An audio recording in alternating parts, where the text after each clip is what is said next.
to you bloody calm. Steve Elvin and me just scored something big. Bugger, you gotta fucking kidding me.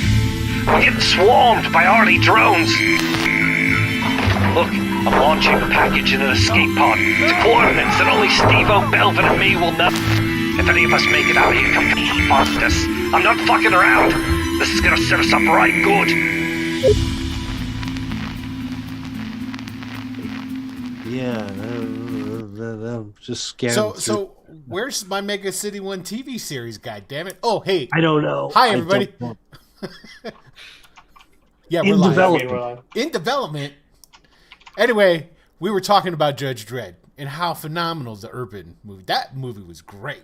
I love that. I guess there is just the one. I could have sworn there was another one. Well, there's the Stallone one that everybody discounts. Yeah. I'm the law. But there's a lot wrong with that movie, but you know what though? There's Rob Schneider is not the least of it. Right. There is a fan made ones. There's like some like little studio. Oh hey, thank you, Brian Gibbs. There's no R in your last name. Sorry about that. Thank you for liking the stream. We appreciate it.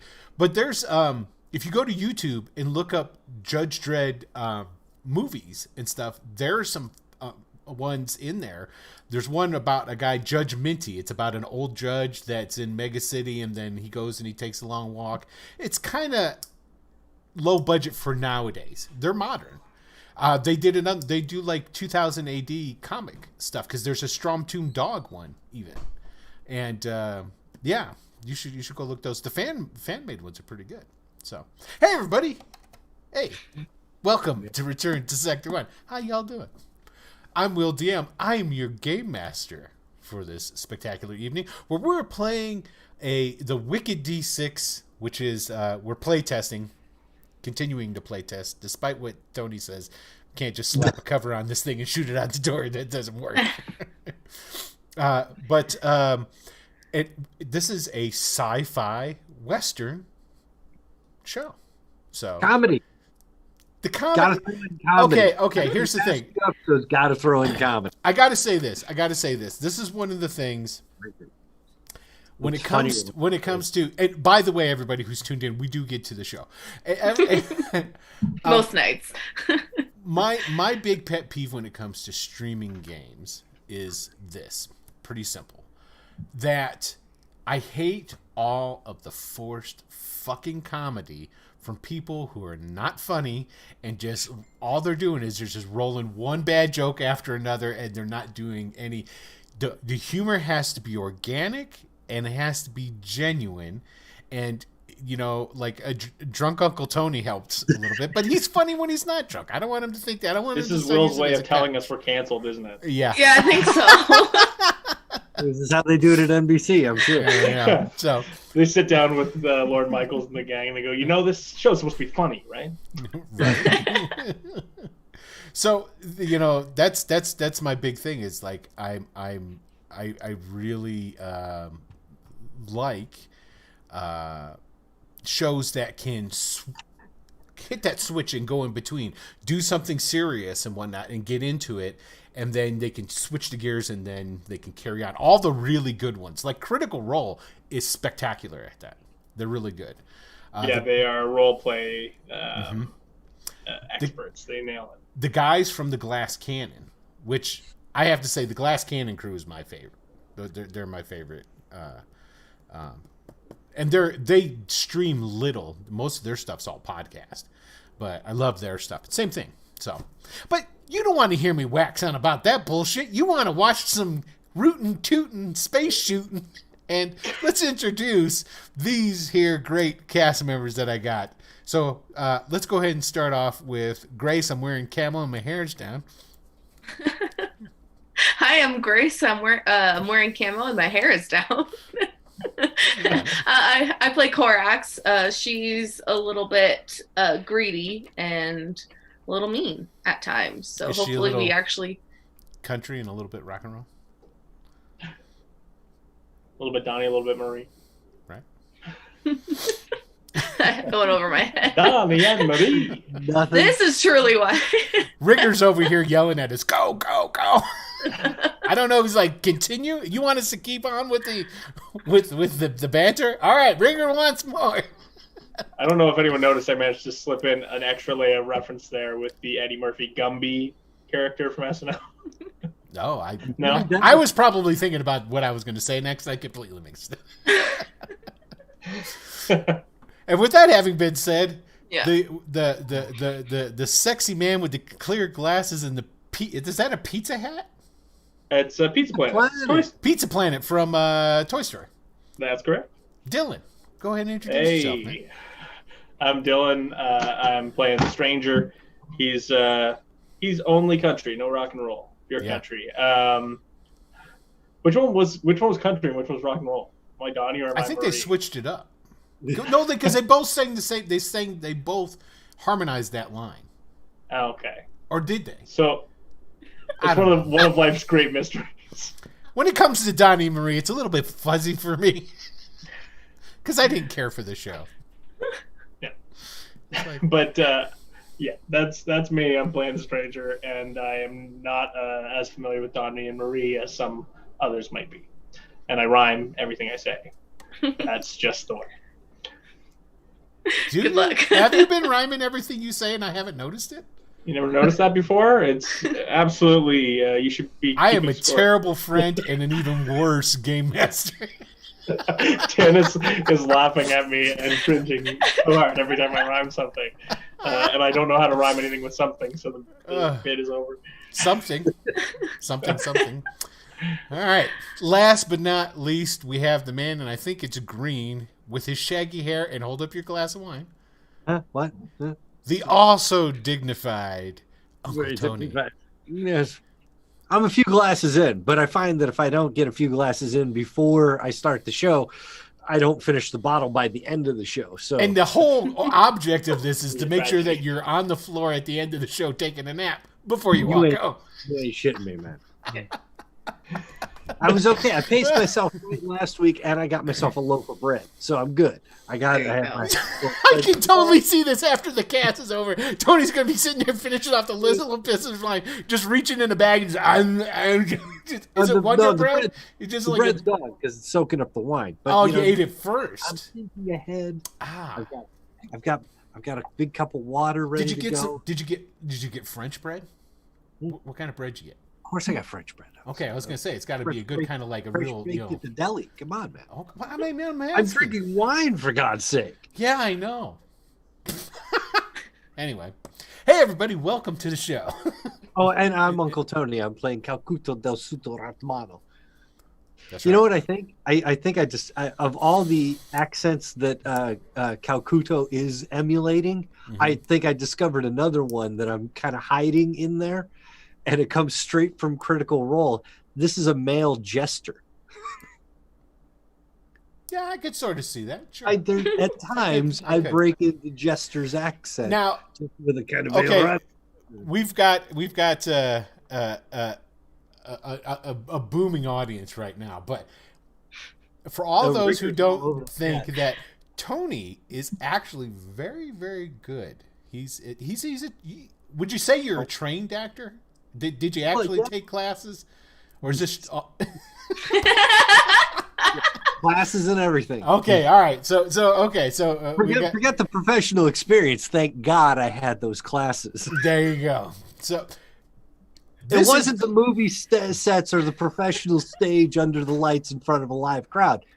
It was the classes. The classes is everything. All that Stanislavski that you got pumped in. Yeah. Or Meisner in my school, but what do you want? You know, you had to go through it all. I told you who my acting coach was, didn't I? You probably did. I wasn't listening. Well, you were drinking then too. The owl from the Tootsie Roll commercials. Dick Terry. That was my acting coach. Oh, for real? The guy who really did the voice. Yeah, that was my acting coach. He was actually big in soaps in the 50s and 60s. I would listen to the guy that was that owl. Yeah, he sounded wise as fuck. And you know what? We'd go in, there was a bowl of Tootsie Rolls. He had a lifetime supply of them. No shit. There'd be a huge ass bowl full of Tootsie Rolls in there, and anybody just go grab some Tootsie Rolls and what have you. But anyway, what I was going to get to is this is actually really impressive, and I'm going to put Tony on the spot here. Oh no! Don't make me do stuff. I've been drinking. Do your British accent tour. Oh God, no! Yes, I know. That's why I want you to do it. It's impressive as fuck. That's when I start up in the north, like nothing Jon Snow, and then you got to move down the south where you get down into the Liverpool and the Liverpudlians, and they talk like this, and then you go over into London, and London town's a bit of what you expect, and then there's the Cockney, and then you got to go over into the Ireland and the Irish brogue, and the Scottish F. That's if you ever want to really speak Scottish correctly. You got to put the F in the F. So if you're saying F, you're saying F. F you. F. I can't do it. It was a little Yorkshire, a little Manchester, a little London, a little Cockney, a little... I'll apologize now. Normally it's much better. But it was pretty good. It was pretty good. So I don't do Welsh. The Welsh don't do Welsh. Exactly. I don't understand what you're saying. Although they have dark-haired women in Wales. I don't know. Anyway. It's exclusive to Wales. All right, let's go ahead and get this party started. I'm sure everybody who's watching hasn't tuned off yet, is ready to tune off now, so let's get to it. So why don't you guys tell me what happened in the last episode? I was lazy with that accent, too. You try to make them sharp, but I've been drinking, put me on the spot. I did. I'm going to hate listening to that later. I know. I always hate listening to me doing voices. Don't worry about it. I'm totally different. I love it. It's even worse when you do it like a professional voiceover and you listen to it later and you go, oh, they paid for that? Yeah. So what happened? What happened last episode there, guys? Grace, they're putzing around. I'm going to put you on the spot. What happened in the last episode? Pretty much nothing. Our ship is dead and we're effed. One of the best conversations in the history of the role-playing channel. Okay, so this is what happened. So the crew is finally together. If you go back and watch the early episodes, there was a little time where they were apart. Now they're together again, and they're all working together, and they're going to find the lost digital stack of the first minister of Sector 1. And it is, unfortunately, on Earth, which is a prison planet. But they got to get there first. So, going with this information, they had gone on planet Leone 4. They gotten in a shootout, didn't get on their rocket in time, and had to steal a freighter. So, they stole this freighter, and they're flying off. And they're like, hey, no big deal. We're just going to fly to Liberty Station, which orbits the Earth, and we'll figure it out as we go, as role players tend to do. And the thing of it is that this is the future. So, like, they have space LoJack, and so they know when a ship's been stolen. So they deactivate it, but they don't deactivate it in time. And what ends up happening is the ProSex, which is that short for the Protectorate Security, essentially Sector 1's police force. See, all things lead back to Dredd. So, like the judges from Judge Dredd. And they pull up in their ship, and they're like, okay, well, this is stolen. Prepare to be boarded, or blowed up, Now, Calcuto, the rat bastard that he is, and I can say that because he's a rat. He's an literally intelligent a rat and probably a bastard, but you don't know. Yeah.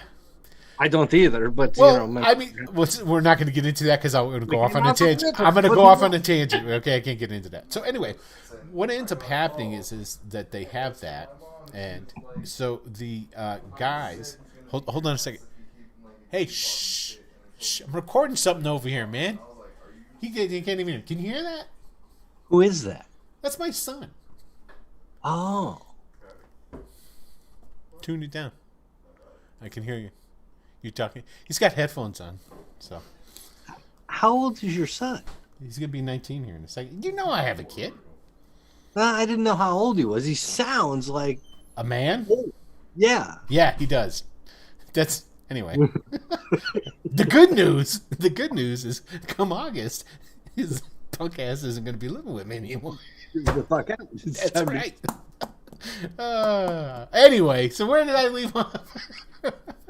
None of it matters. This is high quality entertainment. If you were paying for this, then you would have a right to bitch. Okay, so anyway, the Prosec show up. You make it so long. Calcuto has a great idea. He's got this buddy who's a hacker, and so he calls him up on his compad. He's like, "Hey, buddy, I know I owe you thousands of credits, but can you do me a solid? Can you download the AI virus into the spaceship so that it can just take us to Earth?" Because when a spaceship's infected, they have security protocols. The ship shuts down, it firewalls off the drive system, and it just shoots it straight at Earth. So the guy says, sure, puts it in, plugs it in, downloads. That conversation needs to be a clip on this channel. It should because it's the greatest examples of role-playing that we have had. And I'll clip it and I'll put it on. This is the guy who says it takes too long to do the intros, and he interrupted me. I'm just saying, when a conversation begins with, "You've got a great big cock and I'm really jealous," and it ends with, "When I get back from Earth, I'm coming to fucking kill you, motherfucker." That's a conversation. That is a conversation. So anyway, that's how most of my conversations begin. Alejandro, his hacker buddy, he sends over this virus. It downloads into the ship. It registers to the scanners of the Prosec destroyer that's alongside him that, hey, this thing is infected. So they go, all right, hey, sorry, good luck on Earth, and pull off and leave, right? Turns out Alejandro didn't really forgive Calcuto for, one, threatening to kill him, which probably. But more likely than not, it was the 6,000 credits that he owed him. So, and what he did is he didn't send over the AI virus to infect the ship. What he sent over was just the virus that totally shut the ship down. And I don't think I even explained what the AI virus is. In Sector 1 and in this universe, or this galaxy, I should say, there's a thing called the AI virus, which gives sentient life to machines. And that's and it's like illegal and so forth, and that's what that is. So basically, the ship life support shuts down, all this different stuff. Eventually, when the ship doesn't leave, that Prosec destroyer is going to come right back up and blow the ship away. Fortunately, there was a shuttle in the freighter's hold, but it wasn't complete. It has no the landing gear works some of the time, and it has no life support. So they decided, they did the math. It's only going to take 2 days on the shuttle without life support, stuck in spacesuits, to get to this place called Blue Bolt, which is a casino on an asteroid, where Alejandro's at, which is where they're originally going. That's what I want to know. And that's where they left off. They had just got the shuttle out of the now derelict freighter that they had stolen, and were traveling in spacesuits towards Blue Bolt. And that's where we're going to pick up the episode right there. That's the 24-minute mark of when you started broadcasting. Yeah, but like 15 minutes of that isn't me telling the recap. That's us. We talked for quite a while. Yeah, that's us talking about Judge Dredd, Donnie and Marie, and that's what we're long conversation about Donnie Marie. Yeah. What makes us think we're good at this? So, you guys are stuck. Oh, you know what? We need something. We're on mute this whole time. No, we're not on mute. We're not on mute. I double checked. I'm sure Rigger would have been yelling at us if we were. He's kind of good like that. Let's go ahead and there we go. There it is. So that's what you wanted to do? Yeah, I gotta get some music because the entire last episode, I had absolutely no music for us, and I don't like that. That's why I took over the music job from Adam on Tuesday nights too, because he does a terrible job at it. Love you, Adam. Okay, so you guys are in this shuttle, cruising along. Day 1. Now, what was it? Checks that you had to do for your addiction? What was it again? It's just for every day I have a minus. It stacks. It was like a -1. -1, and it caps out at -3. Yeah, and I think we had deciphered that by the time I got to where we were going, it would essentially be a -2. It would have accumulated -2. Yes. So you guys are going along, traveling. Day 1 goes by. Now, Korax, you're having to do all of the driving here. Because... Oh, no. Yep. Because the stranger's bitching up a storm. He's starting to get real cranky, real agitated, really out of character for the stranger, who's normally a quiet, smooth individual. But he hasn't had a butt in a little while, and it's starting to get on him. It's starting to grind his gears. It's not that he's really saying anything. It's that he's not saying anything. Yes. Now here's the thing: is who's going to do the navigation? I'll do it. I hate to admit it, but that seems like a good idea. That way. I mean, because there's no way I could drive and do the navigation. You can do the navigation. Basically, all you do is you put it on autopilot. I press a button. Then you go over and you do that. Fuck. Yeah. You probably should do the navigation. Yeah. You're right. I agree. I should. Now, here's the thing. And I'll agree with him and give him back his dentist's toy. There you go. Yeah, I'll take care of this. Okay. Here's the thing. It's going to be real important not to get lost. Because while it's only 2 days to go from the derelict spaceship to Blue Bolt, that's 2 days without food or water. Right. No, not without water. You've got your severed arm that you've eaten up. You've got you're encapsulated in these spacesuits because there's no life support in the shuttle that you guys are in. Okay. You do have 4.5 days worth of oxygen, though. So, and basically what we were going to say is that, I remember now, you guys have to make your endurance rolls for not having any water or food each day. So the first day is going to be easy. I'm just drinking the piss out of the bottom of my boot. What's wrong with that? You're gonna get yourself sick. You're going to have to... Just a little bit too. Oh. You know, he is a rat. I should give you a bonus for this. Okay, so Calcuto, you're going to start at the difficulty 5. Okay. I've got huge survival skill. There you go. You can use your survivors. Well, you can either use your survival or you can use your endurance, whichever you guys got. Is endurance, because the sheet's all messed up, that's the one. Let me go double right check. above. Yeah. Let me I think open it's the one that's on the left side of the sheet. Stamina? Yeah, stamina is... Looks like my stamina is better than my survival, but... Oh, yeah, yours is all kinds of fucked up there.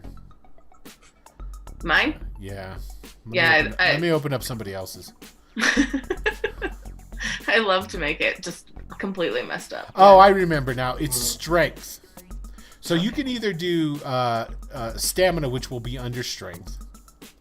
And yeah. Oh, yeah. Yeah. Look at Korax rocking the big old 7D. Yeah, I mean, I think I'm fine. And, I mean, too bad I need these two. Yeah. I should be fine. I got the 5D in the stamina. Okay.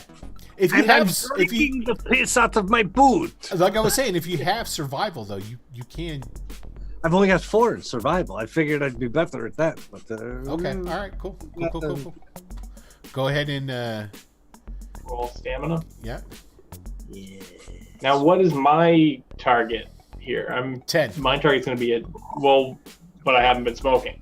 So my... Oh, yeah. So it's going to be 1 higher, so 15. 15. Okay. Yeah. Just Shit. Woo! You just made it too, Holmes. You're a lucky son of a bitch. And look at Corax rocking the big ass 29. Okay, no big deal. No big deal for you guys.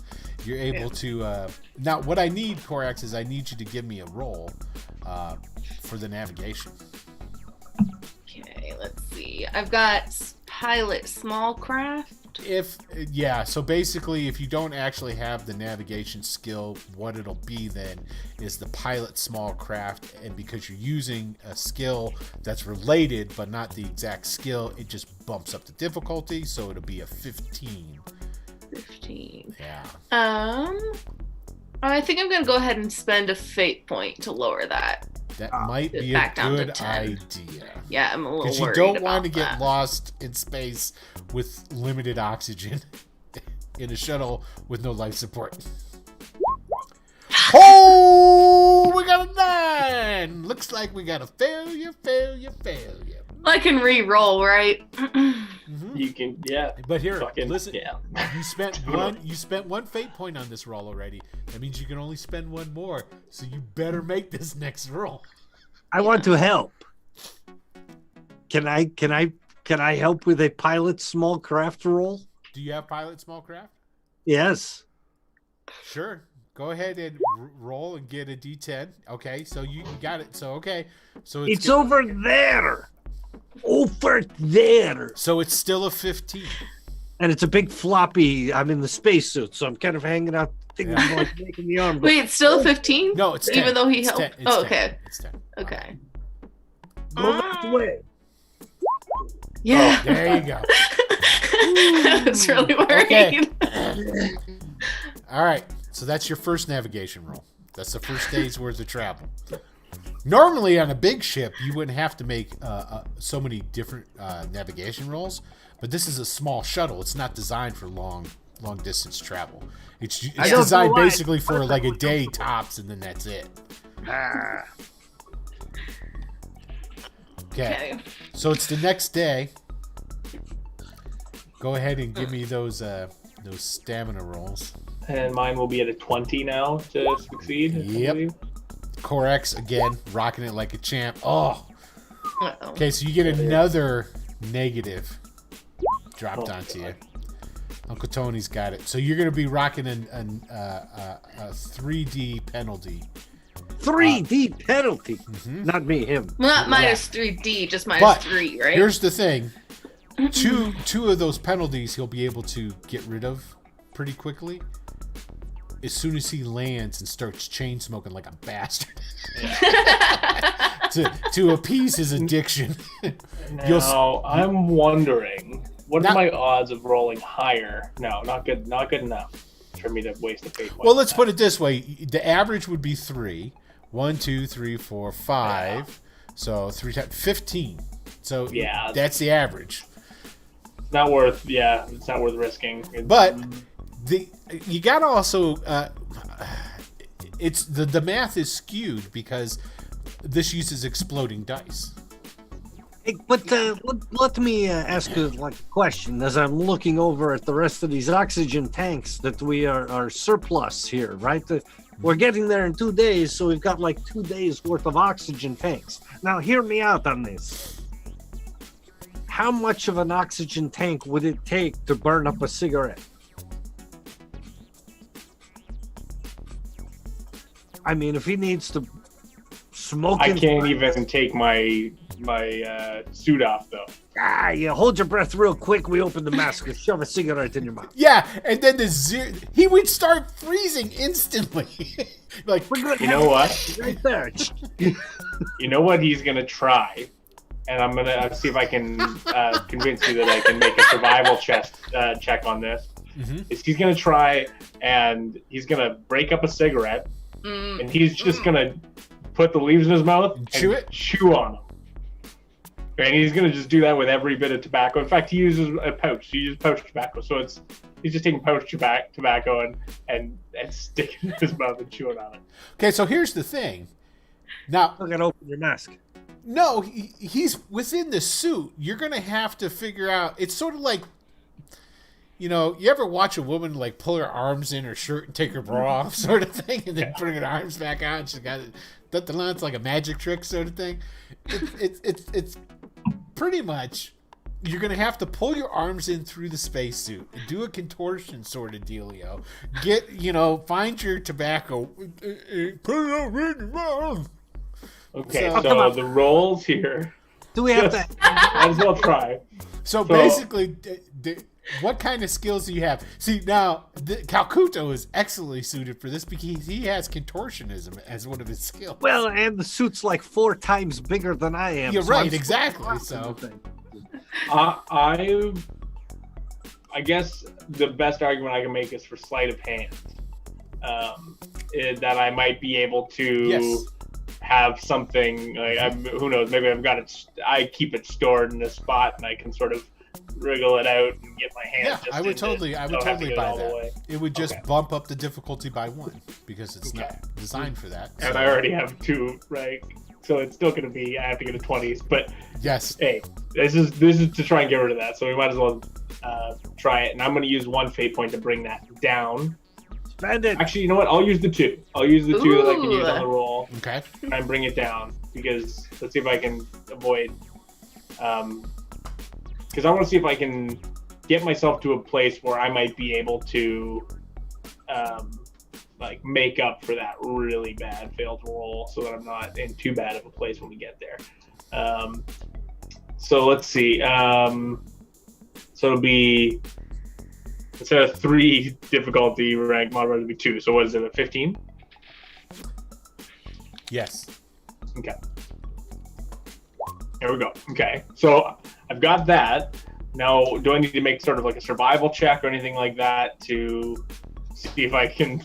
Sorry, I was blocking the, hey, buy followers. Yeah. Oh, man. We aren't buying followers? No. So I had to go and block that. I haven't figured out how to become delete it. famous. Good opening line. That's the way to open. Yeah. Buy followers. Okay. So, yeah, you got an 18? You got it.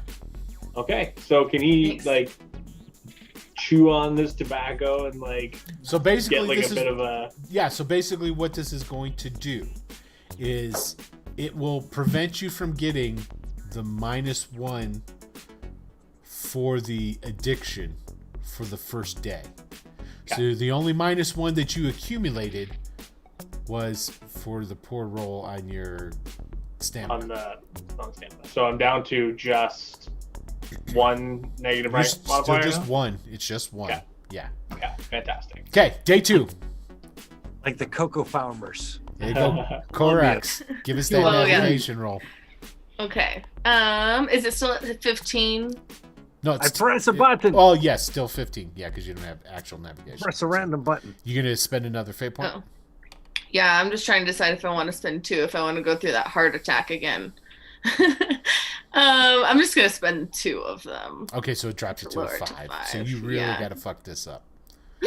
Don't say that. Okay, you did. Okay. You're good.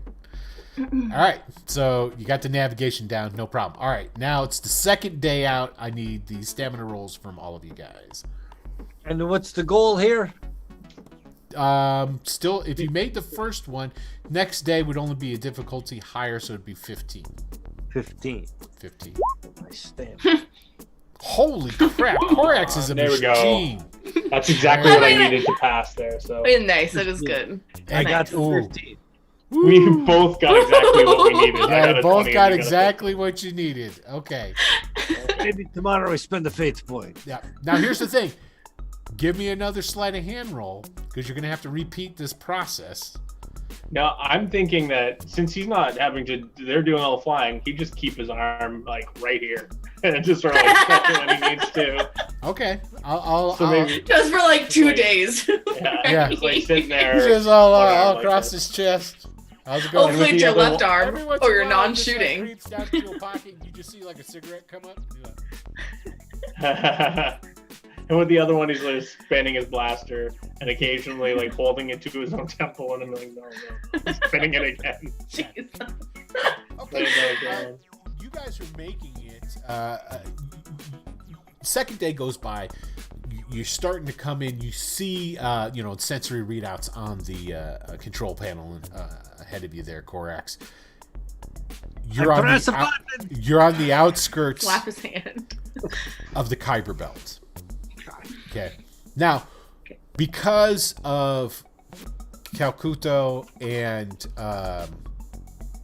the Stranger both being familiar with Blue Bolt, because they've both been there before.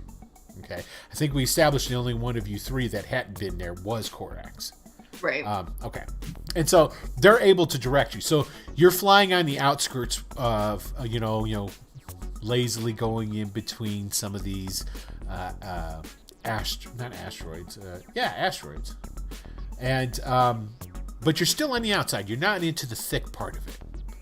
Ahead of you, to see the sensors start bleep, bleep, bleep, bleep, bleep, like letting you know that Blue Bolt is ahead. And you don't need these sensors because you see the spotlights and the multicolor flashing lights of Blue Bolt way before you get there. Right. It is a huge rock, just twisting and turning. It's probably a rock easily the size of Rhode Island. Okay? Just kind of twisting around, that sort of thing. And it's not twisting fast or anything. It's very easy to drive up and, to land. But like any place, when you're approaching it, usually you're hailed, with them, incoming, and you'll have a conversation and ask for permission to land, that sort of thing. You got no permission. Nobody's trying to contact you over the comms. Now, from us being here before, are we familiar? Is this regular for this place? No, they'll contact you. If you're an incoming ship, essentially what it is that incoming ships, all ships have beacons on them. Unless you're at war and you don't want somebody to know you're there, then, of course, your ship doesn't have a beacon. But normally, all ships have beacons on them. And that's so that when you do things like come up to a port, they can see that you're incoming and but this ship was in the pieces on the docking bay. You got that shit right. It was literally on blocks in the cargo hold of the freighter that you guys stole. So it might not even have one. Don't worry, but just keep going. I've got to stick my blaster up Alejandro's ass. I guess I turn to them and say, is there anywhere else to land? Is this the only place that we can? Yeah, just to go to the parking garage. Or any of the hotels. So basically what it is, it's like everybody knows Star Wars, and you know the part where they, Millennium Falcon comes flying into the Death Star. That big open hangar thing. I mean, that huge, gigantic hangar. That's on one side of the asteroid. That's what you see. Now, all the lights and different things that you see, like, there's some buildings that are on the surface of the asteroid, but all the real buildings, all the casinos, they're in the hollowed out interior of the asteroid. Okay? So, that's what good stuff is. Yeah. I guess, I don't have anywhere else to land, and we got to get on that little rock, so full send. Here we go. Okay, cool. So you just go in. Now, basically what's going to happen is you go in through the hangar. The hangar's got a force field to it that keeps out the space. You know what I mean? And once you breach that force field and come into the hangar, that's when the artificial grav kicks in on the ship and what have you. So now what we need is you just need to basically land this thing. Now, you do notice that there are some yellow flashing lights that popped on as you guys were getting closer to this thing. And basically what that is they're the caution lights. They're the emergency lights, like, whoa, hey, something's going on. Because there's somebody that's in there that, right. They have scanning the area and all this different stuff. And it's like, incoming object. And it's like, and they check it out. It's like, it's a shuttle. It's not responding to any hails, So there's people in there that know that you're coming in. So, and that's basically what that is. Right. Okay. What do you want me to use? I really only have the You're piloting. pilot. Yeah. Pilot small. You've got Waggle that, right? your wings. As we fly in, you waggle the wings. What? Waggling the wing. No. What's my barrier? Is it or my difficulty? Difficulty is going to be 15. I press The reason it's 15 is because the ship's not fully functional. Right. I'm gonna use another fate point because I don't trust this thing, and put it down to 10. I'll help. 12. Oh. So you knocked it down to 10 and you still failed. You didn't just fail, you fumbled. You have 2 ones, which is half of your... Remember, if you roll ones equal to half of your die code, which you have 4 in this, and 2 of your dice that you rolled were ones. So I'm assuming you're going to spend another fate point on the landing. Although, if you didn't spend it and just crashed, I think that'd be awesome. That's just same thing. I mean, I guess that's fair. We'll be able to play our ship is broken card better. See how you're thinking. They probably won't hold you responsible for the repairs monetarily at all either. I'm gonna go strap myself into something. Yeah. So, brace yourselves. So are you going to just crash land, or are you going to spend the fate point? I jump in a locker. Yeah, I'm crash landing. All right. All right.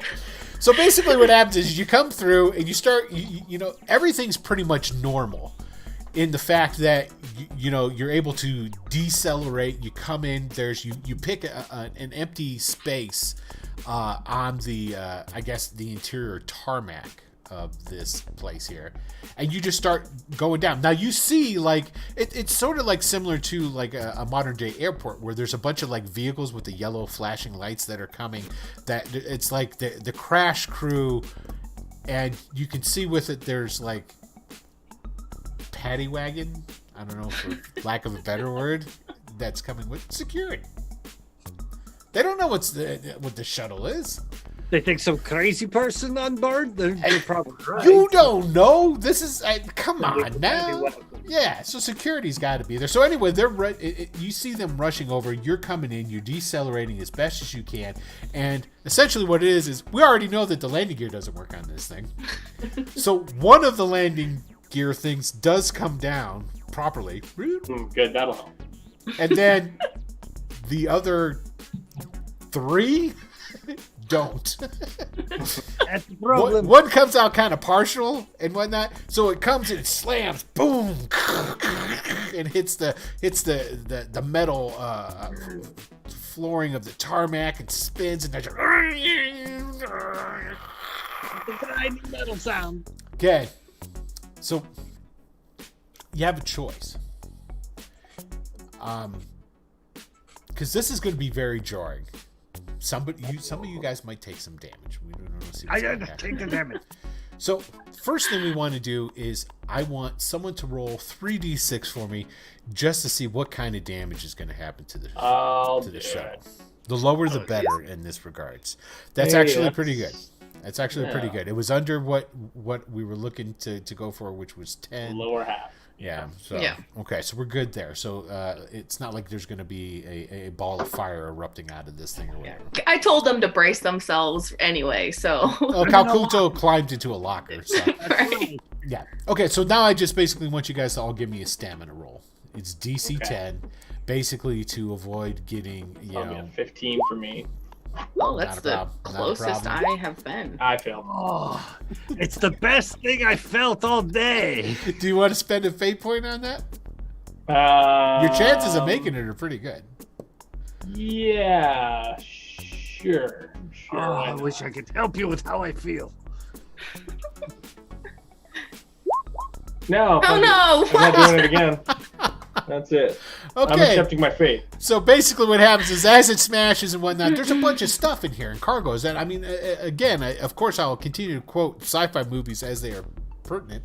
You remember in Aliens when they're in the armored car thing and like the canisters fall out and it hits Gorman in the head, sort of thing? That's what happens in here. Some of the internal compartments and whatnot pop, fly open, and like a box comes shooting out, and bam. And as I fall, I've got my arm like this, so I fall right on my arm and like. Well, you're in your chair. Oh yeah, so the belt is just like. Yeah, so basically, that kept you from getting thrown to the floor, but it also kept you in place for this metal box that came flying at you. It hits the space helmet, cracks it. Okay, and you hit your head on the inside of the helmet, so that's basically all that ends up happening. It's just a goddamn locker. That's all I'm gonna say. You are stunned, basically. Yeah.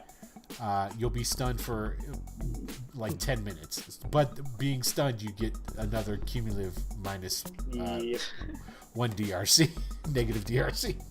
So you're rocking 2 now. So don't shoot anybody. I'm thinking. Okay. As soon as that happens, as soon as I feel that we have landed and we are stationary, I take this thing off and I light up a cigarette. Okay. Start smoking. Your 2 DR will now drop to 1 negative DR, which will go away in 10 minutes, and you'll be. No, one of them is from a failed stamina roll. So. That's right. Yeah. So it's just the 2. It's still 2. So basically, you'll have the -1 for a day after, because you're gonna have to. You guys are all famished as fuck. You're hungry. You're thirsty. I mean, it's like you're sucking on this cigarette and you're like, because your mouth is so dry, but you don't care. You're like, it's like inhaling the smoke isn't helping, but you're doing it anyway. I could go for some food, but I'm all right on the thirsty. Nasty. As soon as we talk our way out of this, we need to find a shower and a place to sleep.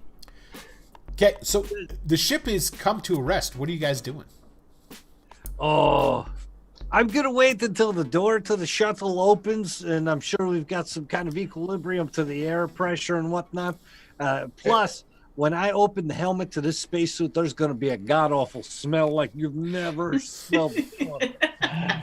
You ain't kidding, because he's been pissing and shitting, and he ate that graze. He had a for those who are watching who don't know, he's been carrying around with him for a little while now the severed arm of a gray, which are the large eyes, typical aliens from flying saucers and stuff. They're really just my back scratcher. He used to use it as a back scratcher because he tore it off of this one guy. On it, I swear. And then you ate that whole thing. You did. You ate it. You cracked open the bones even. Out to the bone. Yeah. So I'm out my back scratcher. You're out your back scratcher. You ate the hell out of that thing. Needless to say, it's got to work its way through your system. So. Sounds like you gotta get yourself another one, yeah. Yeah. Okay. Now, so I would turn to Calcuto and say, "Hey, what's the name of your friend again?" Alejandro. Well, I'm going to stick my credentials up his ass. Yeah. Well, he's responsible for what's happened here today. I think we should all remember that before we talk to the authorities. Oh yes, don't say Alejandro's name. Don't say his name? No, let's not say his name because I'm going to go hunt him I down. love the fact that you guys had 2 days and you didn't have a story straight for when you got to I didn't think we'd be crash landing this fucking rig. Okay, so you guys are in there talking. So continue to talk, but while you're talking, these yellow painted rescue trucks and whatnot pull up, and you can see them through the screen, the front. Basically, it's like the windshield. You know what I mean?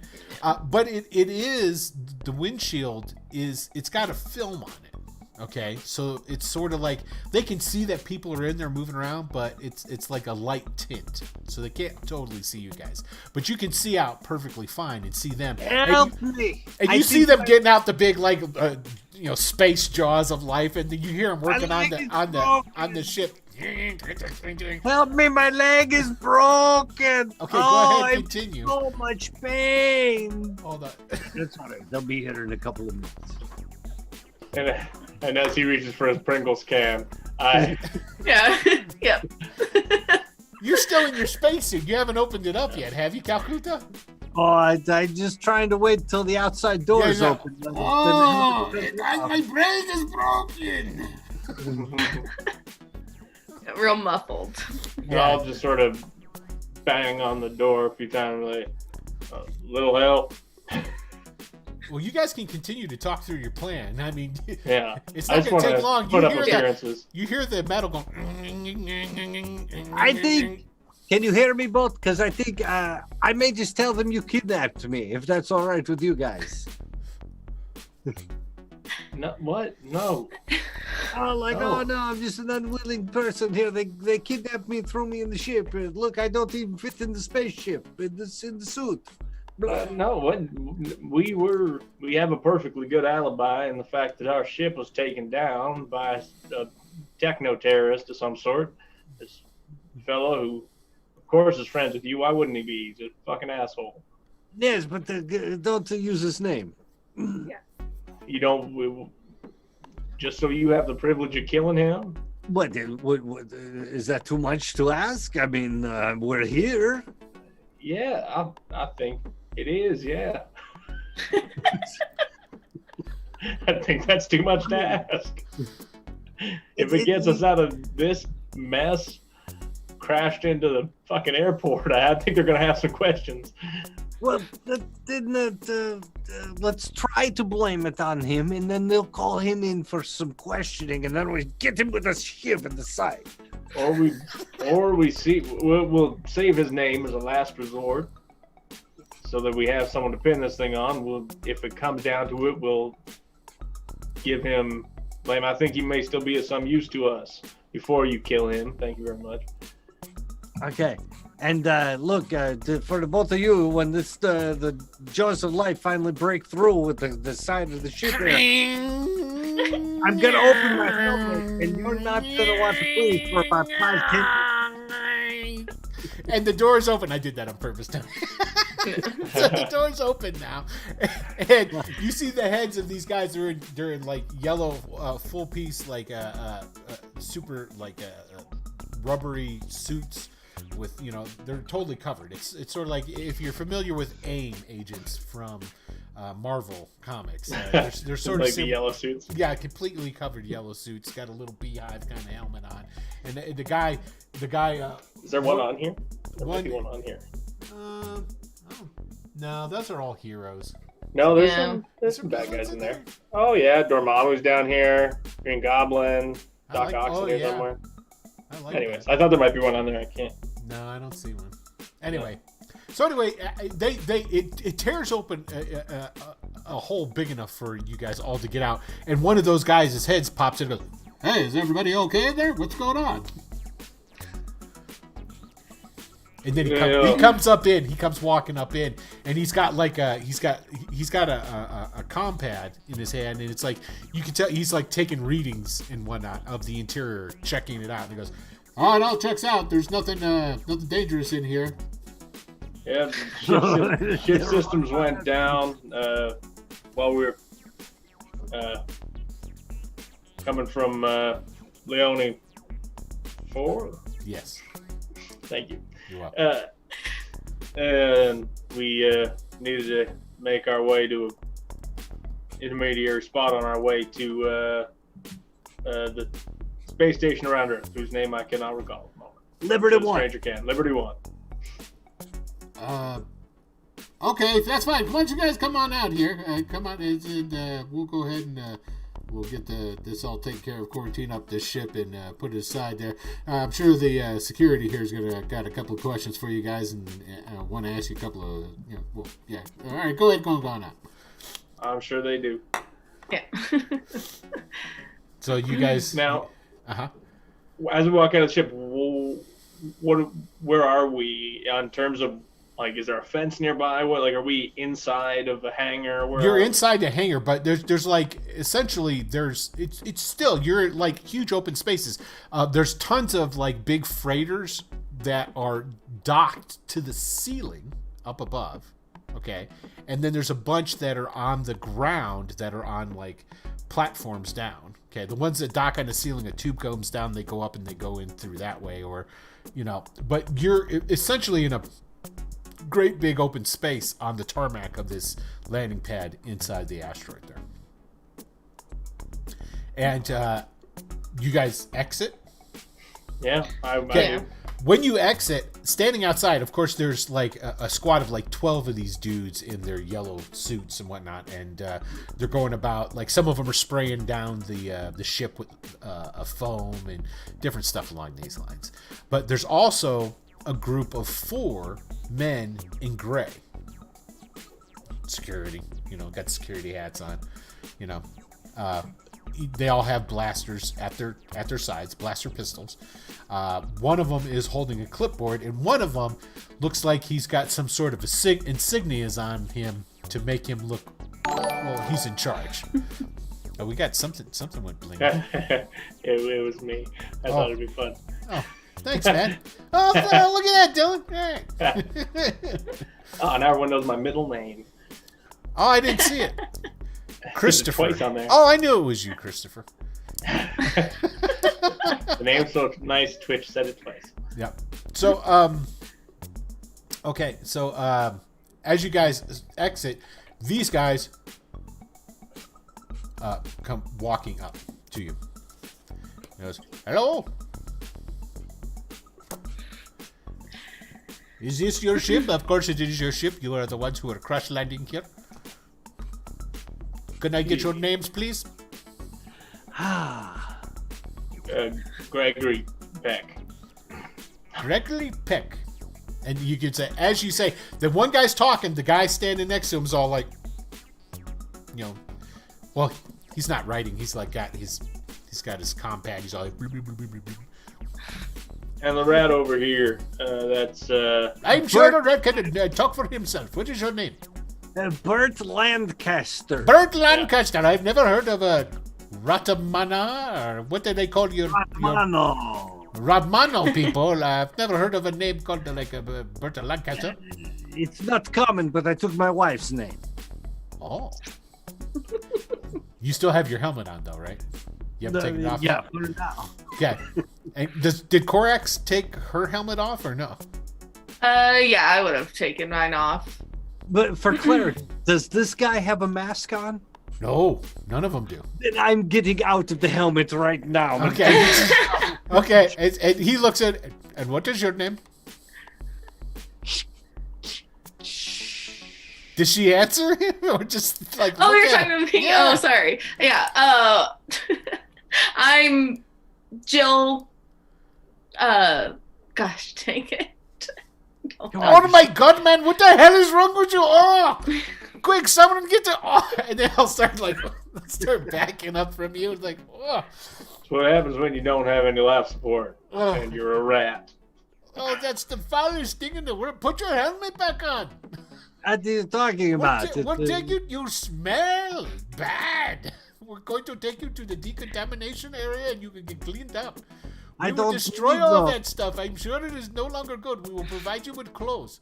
But I only wear pants. Okay, then we will get you pants. So, what I need to say to you is we need identification. You'll understand we didn't have time to collect any of that before we made our escape from our ship. We have many visitors that come to Blue Boat without identification. That is only requires a visitor's fee of 100 credits per person. I have 100 credits. But that's about it. I can't help anybody else. I have. You got like 28, right? I got 29 credits. 29 credits. Now, but you know what I do have? Korax swimming in the loot? Yeah, you do. Korax has got a bunch of money. Actually, you know what? I think I have 150. I think you should have more than that because you had 500 some. You got like 600 credits off of the sheriffs you killed alone. Who? Because I didn't. No, Calcuta. There was like 600 credits that came off because I know Korax got some and Calcuta got some. but I had to kind of Alejandro got 400 of what I had, so all I had was 154 left. Oh yeah, I remember that now. Okay. I had to send those credits, even though I tried to make it 300. He didn't believe me, and then I had that 400. I was thank God he didn't ask for 500. Okay, fair enough. And he just tried to kill us instead, because there you go. Lucky us. But Corax has got enough credits. Yeah, I mean, I'll pay for the stranger if he obviously needs me to, but he'll owe me something. Okay. Oh, okay, so God. basically what ends up happening is they draw straws. One of these poor security guys, unfortunately, he gets to drive a separate vehicle with Calcuto. And everybody, the other guys are all on another one. They drive you to, and it's right here. It's still within the hangar. Once the hangar actually reaches the back wall area where there's like some buildings built into it and what have you, they take you over to this section. They open up a door and they tell you to go ahead, go in. You'll find a individual room. Go in there, strip down, and then your other essentials will be brought to you, and you can clean yourself up in there. What it is. So essentially, like what it is these are like emergency little hotel rooms. Like there's a cot in the room, like a little slab that comes out, a space cot, comes out of the wall, sort of thing. What about our equipment and our weapons from the ship? Maybe I had them in a duffel bag? Well, of course you can. Now your weapons will have to be checked in. You cannot carry weapons on Blueboat. Yeah, I don't see why not. So that is only 25 credits for the storage of your belongings. Son of a bitch! I'm gonna see if I can sleight of hand and hide one of my blasters. Now, holdout blasters are designed for this. Yeah. I have one. I'd like to do the same. I think all of you have a holdout blaster. Yeah. Yeah. And that wasn't taken from any other game system. No. You can't copyright that. I'm cool. I can say holdout blaster all the hell I want. Okay. So, sleight of hand. Say what? Sleight of hand. Yeah, it will be. But before you do that, so essentially what it is you guys have your rooms. You get to clean up. It's like a sliding, it's got a sliding door in the wall, sort of like a dumbwaiters thing. It like ching, pops open. What was that fucking thing on Star Trek where they would say, "Yeah, I want this to eat," and they go, and then it would open up and whatever they wanted was there. It's called a replicator. Fantastic. A replicator? Yeah. Okay, so it's sort of like that. It's not replicating shit, but there's a door that opens up and then there's stuff in there for you, like clothes and more like a Greyhound convenience, vending machine where they get the egg salad sandwich that rotates all day. Yes, there's miserable minimum wage people on the other side, not some. Yes. Now, what you guys are given are gray aviation jumpsuits. Well, whatever. So that's what you guys are given. You're able to go in, clean up, and then after you do all that, essentially what it is you're going to come back out with your stuff, and then this is where you're going to try and sleight of hand, because the guards are there, they're still outside, and they're like, having eaten a meal and drank some water, would that remove that negative rank from that failed check I made the day before? It's going to be 24 hours for it to go. Okay. But you guys are provided food and water and whatnot. Didn't he have like a stun on him that was 10 minutes? I had thought. Yeah, it's gone. Worn off by now, right? Oh, okay. Yeah, that was just from the crash landing. Yeah. Just the one negative rank modifier. Okay. Yeah, exactly. So basically what we got going on here then is you guys are, when you leave out, there's those security guys. They're still there. They're like, two of them are washing down because they have these they're like the airport cars, that you see driving around out on the tarmac. That's basically what they got. Two of them are cleaning the one that Calcuto was on. Okay. Why two of them? because they need to make sure they can get rid of that as much as possible.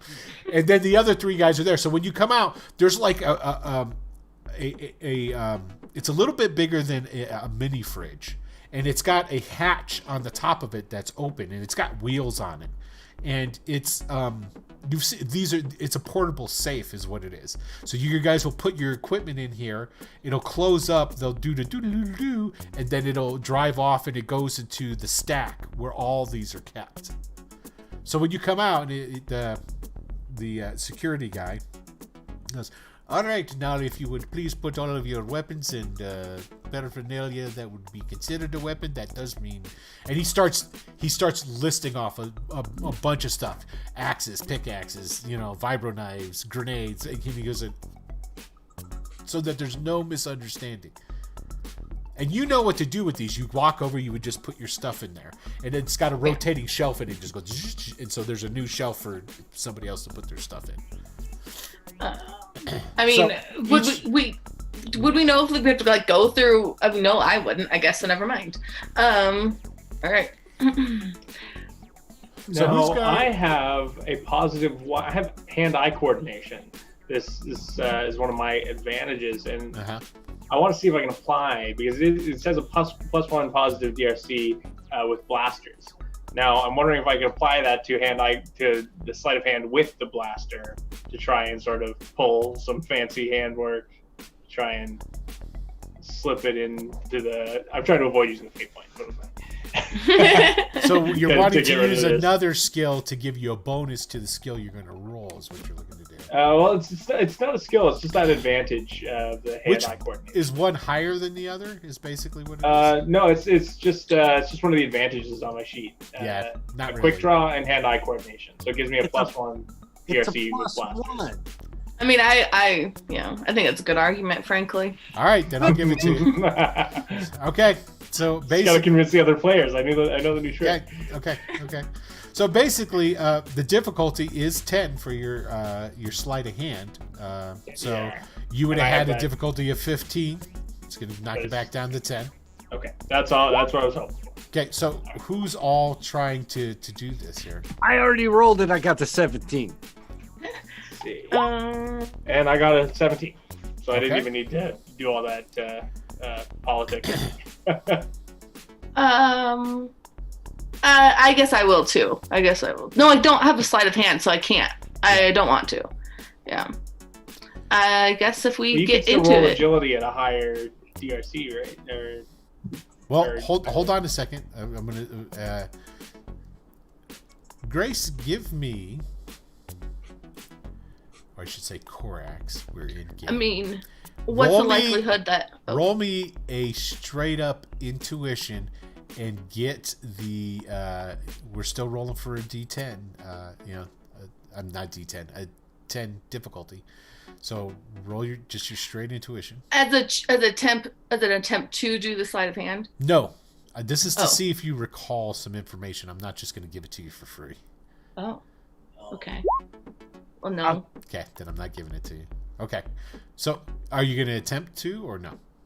I mean, what's the chances I'm wearing undergarments? I would have just put it in my bra. Oh, you tell us with Jim. Yeah, I mean, you're just going to hide it on you and then walk out? I mean, you can. All of you could have done that if you wanted to. Yeah, that's what I would do, assuming, Okay. Assuming it's pretty small, right? I mean, it's not. Yeah, hold out blaster. It's not big at all. It's like a 38. It's 38 special of blaster weapons. Yeah. So, okay, so it's hidden on your body before you come out. We'll just say it that way. I want them to have seen me, like, I come out with my boots in my hand, and I want them to see me pulling on my boots, like, zipping up so make a show of there's nothing on me as I load everything up, and then slip it into my boot as we're... I'm a rat who's hardly wearing any clothes. You let your imagination run wild. Gotcha.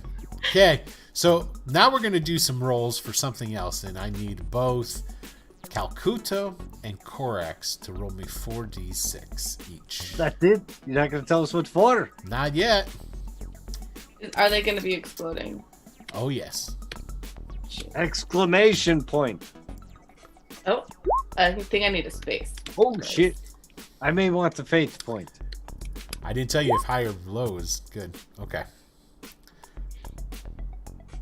So this is what happens. It probably had something to do with the fact that you reeked as bad as you did. Maybe Burt Lancaster. Your infamy didn't catch up with you here. Ah, shit. Sometimes that happens. Corax, on the other hand, is, oh, it's Jill. And he like leans in close and goes, "Are you undercover? According to the records here, you are captain of the Pro 6." Yes, I am. Says your name. Oh, you are undercover? Okay. Yeah. We are here to help you do whatever you need to do. Just let us know. Is there something that security should know about? I mean, we don't need you doing anything. Or is this just for pleasure? Or I mean, it wouldn't look very well if I was here under my own name. I understand. You're coming here to blow off some steam as someone else. So no. Oh, yes. Okay, I understand now. Okay, it's good. All right, Jill. We know. That TSA agent, I see. Okay, so that's it. They're done. They give you like each one of you has a stub. Okay, for the locker that your stuff is in. After everything's put in, it just drives away. It just goes and it drives away into the distance. But even me? What do you mean, even you? A stub? Well, I mean, they recognize me as a big Kakuto infamous. No, you rolled under. Oh, under. If you rolled 10 or above, they would have recognized that you were a wanted Calcuto Rahmano Vesanta, whatever your name is, an outlaw. Yeah. I thought I failed the roll, so I thought things were. It was the other way around. You were good. Okay. Well, when we go, I've got very little credits, but I've got my holdout blaster and like $29. I'd like to go find Alejandro. Now here's the thing: being a wanted criminal on Blue Bolt is they don't care about that. So long as you behave yourself while you're here. Oh, that's fine. Aim to behave. But what happens is if they pin you as a wanted criminal or if someone needs to be watched, you can pretty much guarantee that there's going to be extra eyes on you and maybe even a security guard that might follow you around. You know, eating hot dogs and popcorn and bullshit and like standing in the distance. Now that we're out of this, we're free to go now, essentially. Yeah, they've given us our. Yeah, that's what he says. Have a good stay at Blue Bolt. Let's go find a place to settle in for the evening. I don't think we should start this hunt until we've had some rest. Okay, so where is Alejandro? He's this way. Go with the stranger to a hotel or something. Yeah, follow Jill. So what ends up happening is you guys leave out of the tarmac. They actually get you. They put you on one of those cars, drive you over to a set of doors that open, and you walk through. You take an escalator that leads you up onto basically like a promenade area that overlooks this entirely carved out asteroid. It is one super huge dome in here. Okay, and there's all kinds of like buildings and streets, and there's even like some flying cars that are going around and what have you, and all kinds of stuff. So it's like a little miniature town with casinos and different things like that built inside of the asteroid there. So, but for clarity, I know where Alejandro is. You know how to find him generally. He works out of, what's the name of the casino that he works out of normally? I wasn't sure. Is that one on me? Who no, that's on Tony to come up with a name. I'm pumping it for it. What's the name of the casino that he works out of? Yeah. This is where Tony really falls down. He's not good at coming up with names on the spot. He's not. I don't know a name. The Golden Spur. It's the Golden Spur. All right. It's the Golden Space Spur. There it is. We got it. Golden Space Spur. You're gonna make me write that, aren't you? Yep. You know for a fact. Now the Golden Space Spur is owned by and Calcuto. You know this 100%. Yes. By a mob guy. I don't care. Big Bad Carrick is his name. Bad carrot. Bad carrot? Carrick. Carrot. Yeah, people generally Carrot. get shot when they call him Carrot. He gets that a lot, though. People, that's how they refer to him behind his back as Big Bad Carrot. What's up, Doc? Yeah. But the Alejandro's usually there. Yeah, that's generally where he works out of. I'm gonna start maybe moseying in that direction. Okay. What about the rest of you guys? Do I know? Would I have any sort of inkling as to what he might be up to here? In terms of trying to lead Oh, us you in know the he's gonna direction. go and kill this guy. Then I would grab Calcuto and be like, hey, listen, man. What? One good night's rest, and then I will help you kill this motherfucker. I don't know about you, but I slept like a baby on the shuttle. I swear, it's very comforting. The smell and the comfort and the warmth, it was all very familiar, is all I can say. I'll let him go. We don't need him. That don't need me? That's true. Marty? We don't need you. Why not? I know what you know. She knows what she knows. We don't need you. know where it is. You already told me where it is. What did I tell you? Did I get drunk? You told me. I can't tell you, but I can't tell you in front of her, you dumbass. Shit! You were so close, Corax. I told you Pittsburgh. That's all I told you. But I know the name of the place. I know the name of the Fucking place. asshole. So now you know that he held out on you. It's more than just Pittsburgh. Well, have fun killing your friend. I'm gonna go get a good night's rest. And if I have to search all of fucking Pittsburgh without you, I'm happy to. Ah, come on. You know you'd have more fun with sticking a blaster up somebody's ass than a good night's sleep.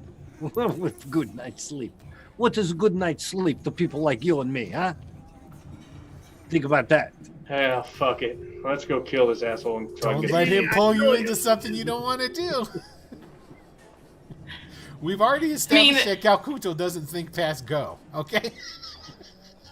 And he just said in front of me that it's in Pittsburgh. Yep. Bird. Yeah. So now you know at least that much. You know that the Right.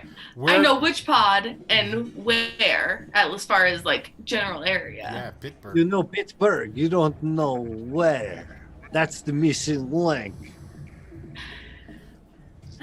Is it? I don't think that's the part I'm missing. I am the missing link. Why does that not seem right? If I look at Calcuto, I think that's a missing link. All right. We're all gonna go kill this man, and we're all gonna leave this place together. How? And if I see any of you try and leave without me, I'll fucking kill you. I did it. So here's a question. How are you leaving this place? This We'll is find out when we kill Alejandro. Yeah, see, this is my very next idea because I know Alejandro has his own ship. I'm Right, not yeah. just gonna go kill Alejandro because I want to stick a blaster up his ass, which I do, but I also want the ship because I know he's got one. Well, let's go do this shit. I mean, Sooner we can get over with all this, sooner I can get away from both of you. After I'm see, I like the way you think, huh? stuck with a fucking cop and a rat. It's very true. I think there's a metaphor going on here. Sometimes I feel like the only sane one in this group, and I'm the one who just spent the fucking 3 days scratching my fucking head pulling my hair out over fucking cigarettes. Light up another cigarette, and I start walking towards where I would just start walking down the road in the direction Calcuto was going. Gotcha. Okay. Now this place is very stereotypical of what we see in cyberpunk shows. If anybody's seen the TV show Altered Carbon, where they're got the billboards, all great big billboards, the holographic commercials, and all that different stuff. There's people walking around in expensive clothes, and there's some other people walking around that you can see that are obviously gamblers down on their luck.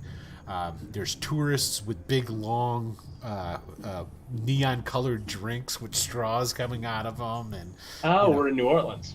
Yeah, essentially. There you go. French Quarter. I just real quick, as we're headed towards the place where we're going, and I see some of these well-heeled tourists with the big drinks.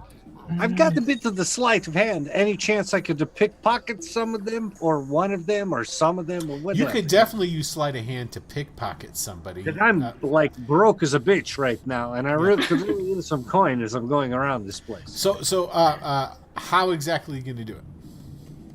I think I want to target the drunk tourists, the good one, and just do the simple bump and apology, and lift the wallet when they're not thinking about it. Okay, and lift the credit stick off of them. Okay, so basically, this difficulty for this is going to be a 20. A 20. 20. You're right. It should be difficult. It should be more difficult. 20, 25, maybe. Is that better? Son of a bitch. Should I spend 2 fate points. Okay, let's see what you get. Hang on, I'm going to find my fate points. Okay, that's easy. Brings me down to an even number. And my sleight of hand. Oh, you made it. Just, yeah. Okay. So, yeah, you're able to lift. Around cash. Yeah, you're able to lift it. Okay, so now, Tony, roll me a d6. Grace, roll me a d6.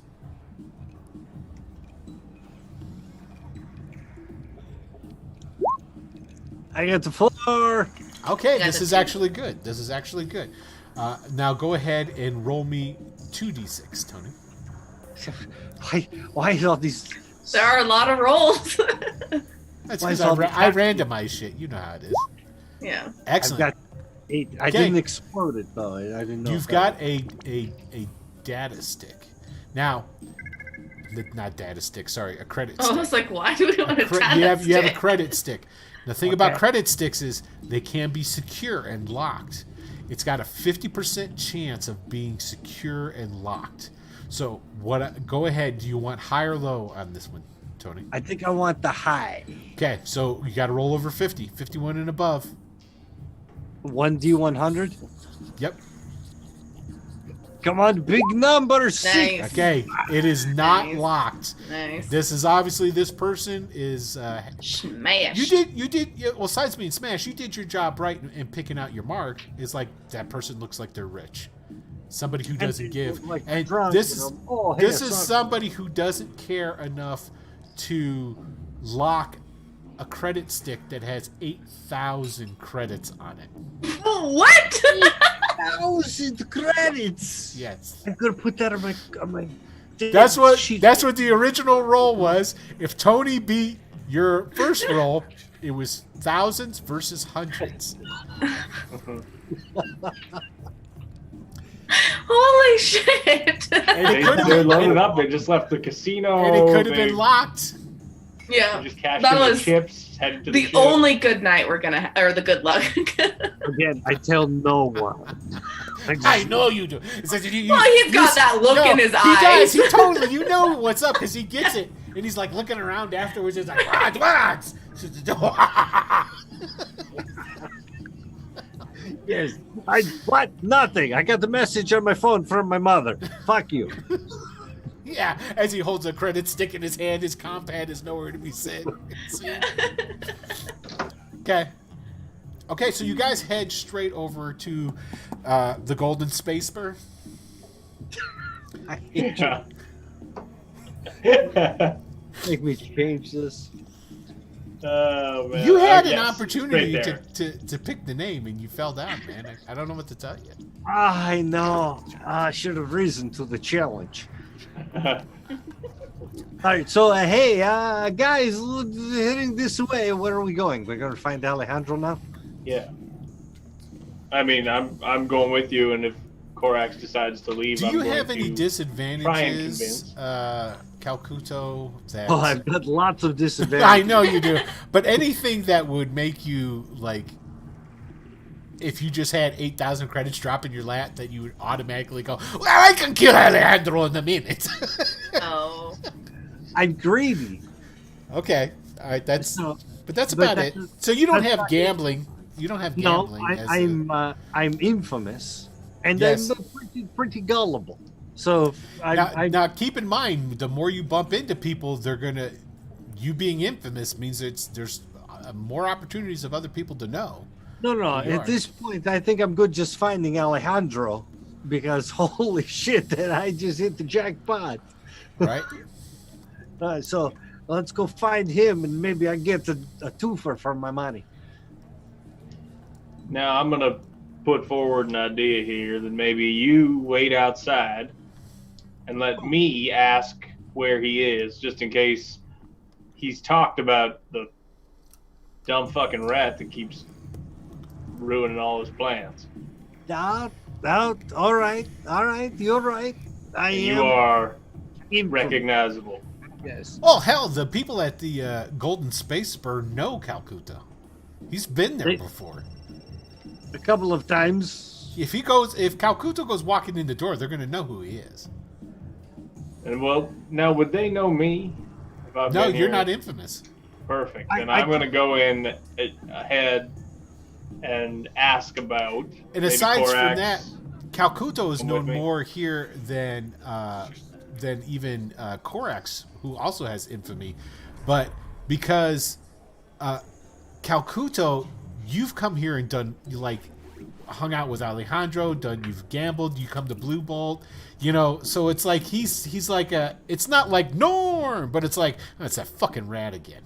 It's like, that sort of thing. They'd be like, Alejandro, hurry up your business so we can get him out of the... I should maybe take a marker and draw myself a mustache and maybe a goatee or something like that. Totally should do that. I will do that. I'll take him to the nearest space Walgreens to get him a pen. Well, There's all kinds of stores here. There's all kinds of Space Walgreens. There's tons of Space tourists. Barnes and Noble. Space Barnes and Space Noble. Well, it's a bunch of touristy sort of stuff. Think of when you're at the airport and all the stores that are in the airport. That's the kind of stuff that's here. yeah. There is like a Space Walgreens though. I get myself some glasses and draw and a mustache with a thing. Excellent. No one will know. He now has slightly darker fur over his lip than he did before. Yes. Do you even have lips? I've got the snout. Yeah. Same. Like Rizzo the Rat in fucking in disguise in a Muppet movie. Okay. I guess I'll head in just to find out where he is. See if I can find out where Alejandro is, and you guys just wait here. I'm not going to go far. I'm just going to ask around, see if I can find out where he is, so that he doesn't get the drop on us. Now you're gonna do Okay, this. I follow him inside. And of course, he fucking does. Okay, so he's so you guys just all go through the front door. Is Korax going with him? Yeah, I mean, I'll go with them for now. All right. Turn all around right, and all I right. fucking cuff him over the head. He makes a noise, so everyone turns and looks. Well, everybody's looking at you guys anyway. You look like some sort of band. I mean, you're all wearing like these gray blue jumpsuits. Okay. Got a map here. Uh-oh, we were actually on a map. That's not good. Oh, yeah. And let me go ahead and change so all those good people at home can see. This is a big problem. Chunk, chunk, chung. Now, tracking.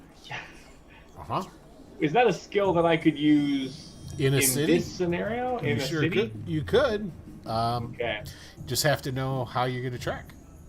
I want to see if I can just sort of. I would ask, sort of get a description of him from Calcuto, and just sort of start walking up to poker tables and dropping hints that, hey, have you seen this guy?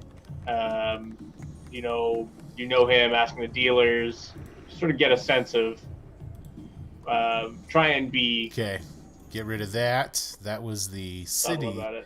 The city music. Here's the music inside. Well, the sounds of inside the casino here.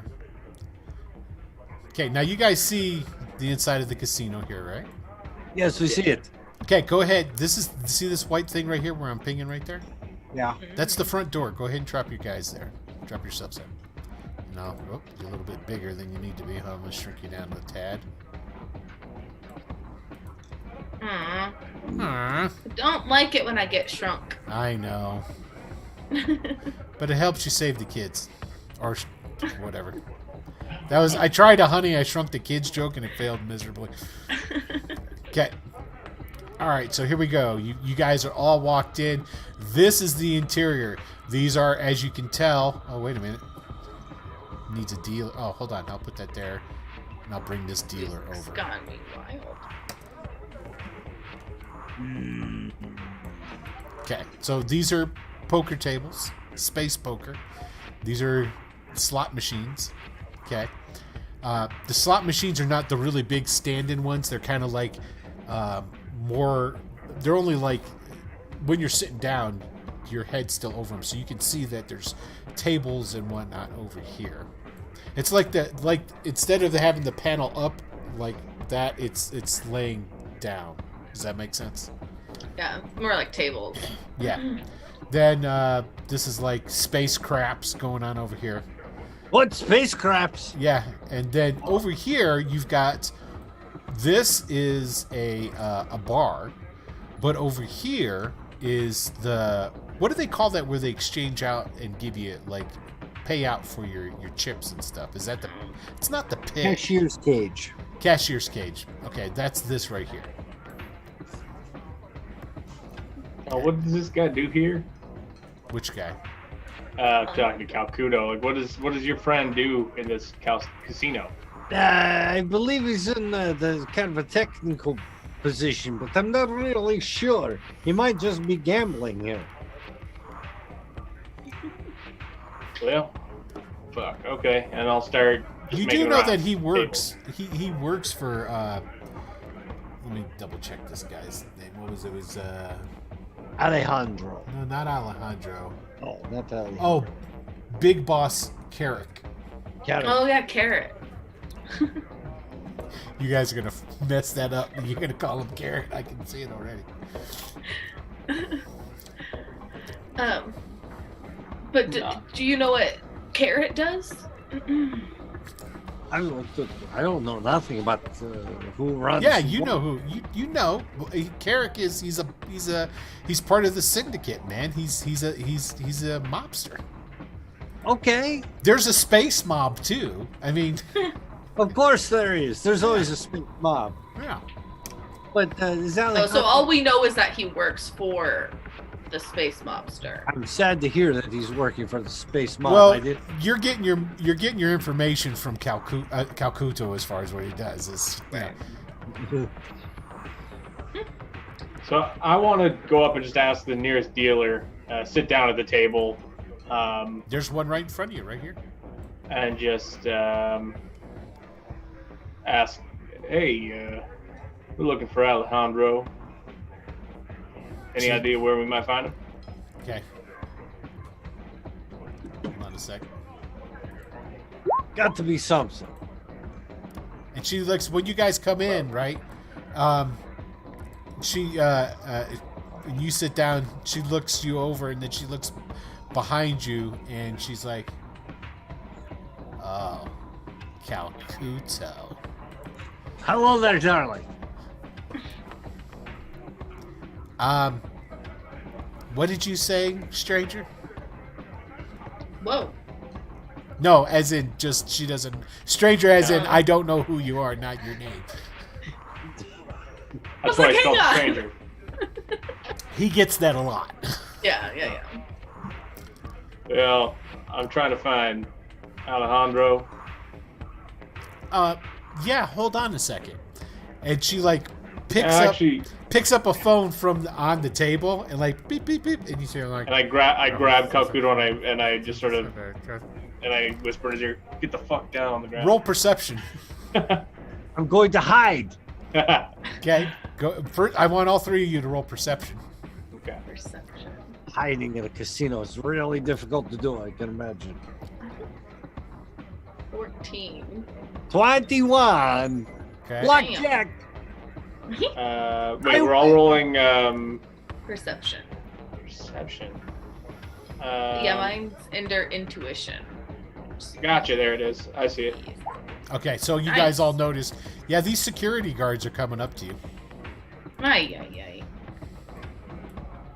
Just More going security. to duck out and under some skirts and behind some tables and maybe disappear. Okay, go ahead and give me a roll for your hide. How difficult is it? I'm not going to tell you You son of a bitch. because you won't know how successful you are. I got Wow, 20. that's really good. Okay, tell me what you're doing. If I notice that the guards from the corners or people are starting to move in, like the casino people, boom, boom, boom, then I'm just going to slide myself down out of view of the dealer and then maybe under a nice lady's skirt as she moves from one table to the other, then out from under that skirt and maybe behind another table underneath one of the other dealers. And, from there, sky's the limit. If I can get to the wall, I'll sneak behind the curtain. Okay, so this is what you were able to do with that roll to start off with. You're hiding under the table between these two people. You went under there. That's as far as I got with the 26. For that to start.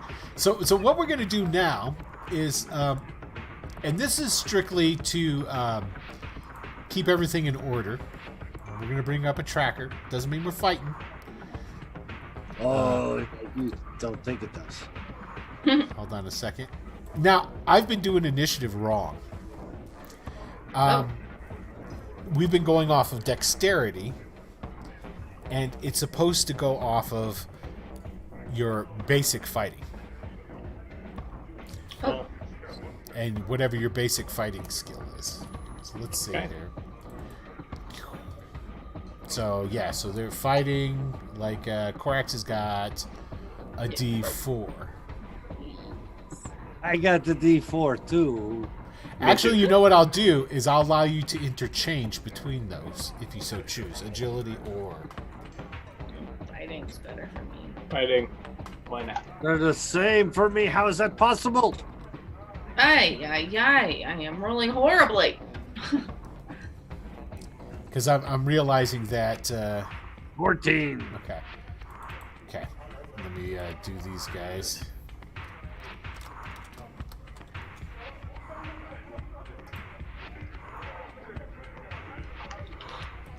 Oh, I didn't clear your guys. Oh, that's right. I have to manually put it in. Okay, so Corax, what'd you get? An 8. An 8? 8. Come on now. Okay, what did the stranger get? 15?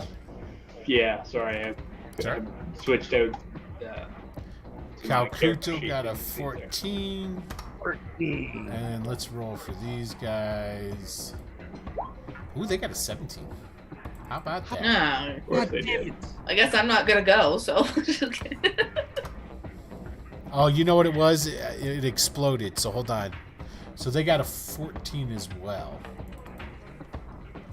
Does it not explode? Not an ish. So Or were we doing exploding an ish before? I think it'd be weird if it didn't, just because it is built to explode in the sheet.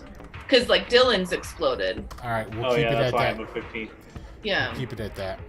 Okay. So they go first. And these two guys come walking up. Which two guys? These two security guys, they come to there. So you're 5, 10, 15, 20, 25, 30. 5, 10, 15, 20, 25, 30. And this guy gets to here. And this guy that's at the top there, and he goes, where'd your little rat friend just all of a sudden run off to? Where's Calcuto? You can go to the bathroom. Is that right? Let me roll some, hold on a second here. 1, 2, 3, 4. Okay. I think I'll don't. You're going to need to come with us. Oh, shit. Of course we will. Point the way. Okay, so they start walking you. These two guys start escorting you. Okay, these security guards are like looking around. They're starting to actively search for Calcuto, who just like a magician disappeared. Okay, and they are walking you back over here to this door. Now you guys see this thing right here and over here. Those are our cameras. Damn it. Okay, so they walk you over here to this door, but before you get in, and you see, hold on a second. Where's it at? From, yes, right here. Okay, out of this door. Which door? This one down the bottom. Down here. Okay, there. Son of a bitch. 4 more security guards come out of there. And you see them all, they're like talking into the communicator things like, no, that's not what's going on. And you hear, you see this guy go, and then he like bends down and he looks under the table at Calcuto and he goes, you're going to want to come out of there from around those nice people's legs. That's as far as I got. That's as far as you got. That's some bullshit right there. This is brutal. All right, I come out. Sneaking. I think you even stated before. It's like, wow, sneaking in the casino is going to be really hard. It is really hard. Yeah, there's cameras all over the damn place. God damn it. Okay, so I'm going to take you guys here. Hold on. And you go into this room. And I'll light it up here in a second. Is Alejandro anywhere around in this room? You don't see him. God damn it. You get escorted by 2 guys. Yeah. And then what ends up happening is these other guys kind of like take the positions of where some of the other security was back in there. And then they open up the door. Here, let me reveal the room. Damn it. I'm worried. Let's see. I'm not worried. I'm a little disappointed I didn't get to kill Oh, look, another gray for you. What? We have a new room? So they let you in. And these security guards take up their positions. And hold on, let me move this around a little bit. So here's the gray. Okay, so I'm gonna zoom in on this so everybody can see. Go ahead and zoom in on those tokens. You see how they've got the names on them? Oh, they do? Yeah, you guys can't see them? No. Okay, maybe I have to click something else. Hold on.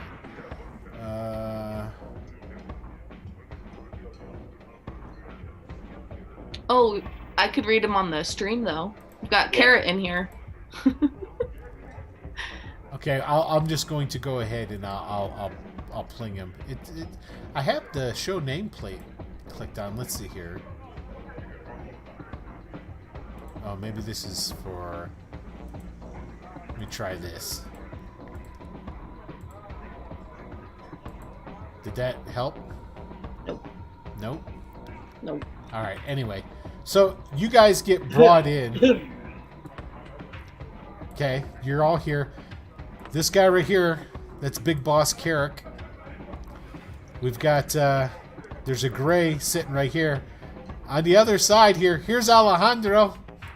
There he is. That's him. That's Alejandro. The hamster. But also, Calcuto, here's one of your rivals. Uh-oh. There's another rat man, Calgut. Uh-oh. And Like that one. they've been talking a little bit, and when you were brought in, Calgut jumps up onto the table and he goes, "Wait a minute here. Who is gonna let Calcuto back in? I told you I'd kill you next time I see you." And I told him I'd kill him the next time I saw him. Ah! Oh, good. The fucking rats are talking. This is great. And I just want to turn to the gray real quick. And boss Carrick It's says, delicious, by the way. "Shut up, Calgut, and sit down." And the gray just like gives you I'm not even going to dignify that with a comment. Okay. So Boss Carrick is in here and he goes, well, Calcuto, it does appear that I am in the presence of prosec greatness, Captain Corax, and I don't know who you are, friend. Let's keep it that way. No, let's not. You're in my casino with a wanted man and a prosec. And I got a bunch of security and a bunch of people with blasters right here in this room. So, what should I call you? My friends call me the Stranger. The My enemies call me the Stranger. The Stranger? Your closest friends? I mean, like, Considering that I'd have to count among them you, yes. I try not to use your first name, but you know, I got lots of names for you, that's for sure. So, I made sure a long time ago that I don't carry a name. Thank you very much. Now Alejandro looks really nervous. And Dylan, you're gonna have to double dip duty here because I'm gonna make you use the talk for you. Happily. Yes. So, what are you guys gonna do when you come in? You're just brought in. You're given he's asked you what to do. What you're doing here? Well, Calcuto, you know a little bit about what happened there. You want to fill him in? You know, I owe my friend Alejandro a huge apology. I really, really do. That's why I came here. Because I came here to apologize to my friend Alejandro. You really... No, man, you don't need to. That's fine. Really, I don't... you know what? We'll forget it. Forget about it. I need to apologize to you. I was so rude to you the last time I came out. I'd like to move a little closer to Alejandro. Okay. You guys over there, could you hold him? Go ahead. You can stay. You can back. move one space. Go ahead. Okay, so you move there. I'll move one space. Okay, this guy moves up. This guy moves up. This guy moves up, stands right next to you. Boss Carrick goes, "Hey, Calcuto, back up." What? I do just what Whatever, back up. I know who you are. You forget you spent a lot of money in my club. That's right. You think that would have bought me some respect? Why do you think you're back here? I don't know. You wanted to show me the carpeting? No, because of the respect that's being shown to you. Oh, it's okay. Well, you know, tomato, I guess. So, I'll ask you again, Ratman. What's your problem? What are you doing here? I got no problems. Seriously. Okay, so I can just let you out back into the casino floor and you'll just have a good time and spend a lot of money. Is that it? Well, probably. It seems like I've got a lot of money. I came into it pretty recently. But, you know, what I'm saying is I wasn't even looking to stay here very long. I'm just looking for a ride maybe to get over to Earth. Earth? I know it sounds crazy, doesn't it? But, you know, so many people want to be rid of me. I thought to myself, you know what I should do? I should confound all their expectations and get rid of myself. That sounds like a Calcuto plan. Yes, it does. They'll never see it coming. So Big Boss Carrick, he like leans in a little bit close to Calcuto and he goes, Are you like in trouble, Rat Man? I mean, you got a pro-sec captain here with you, and, well, a guy calling himself the Stranger. I mean, let's be honest. You know, he's shady as fuck. I mean, you're not bringing problems into my casino, right? Problems into your casino. I'm trying to take problems out of your casino and banish them to Earth for all eternity. That's what happens, right? Okay, so you come to my casino looking for a spaceship? Well, we've called your casino looking to help us get to Earth, but there was a miscommunication with my very, very good friend, and misunderstandings do happen. So I just came here to... And with saying that, he looks across the table at Alejandro, and he goes, "What's going on?" You know what? It's funny. It's funny. You're not going to believe this. Probably not, but try Calcuto, he owed me a debt. Yeah, I did, and I paid him. And he paid me for the low price of fucking him over and leaving him stranded in space. He asked me to do it, really. I mean, he called me and he said, please, Alejandro, I need a favor. I need you to get me stranded out here in the middle of space. And I just did my job maybe a little better than he asked for. Stranded on Earth, and he knows that son of a bitch. Shut your fucking mouth. Difference between Earth and the middle of space.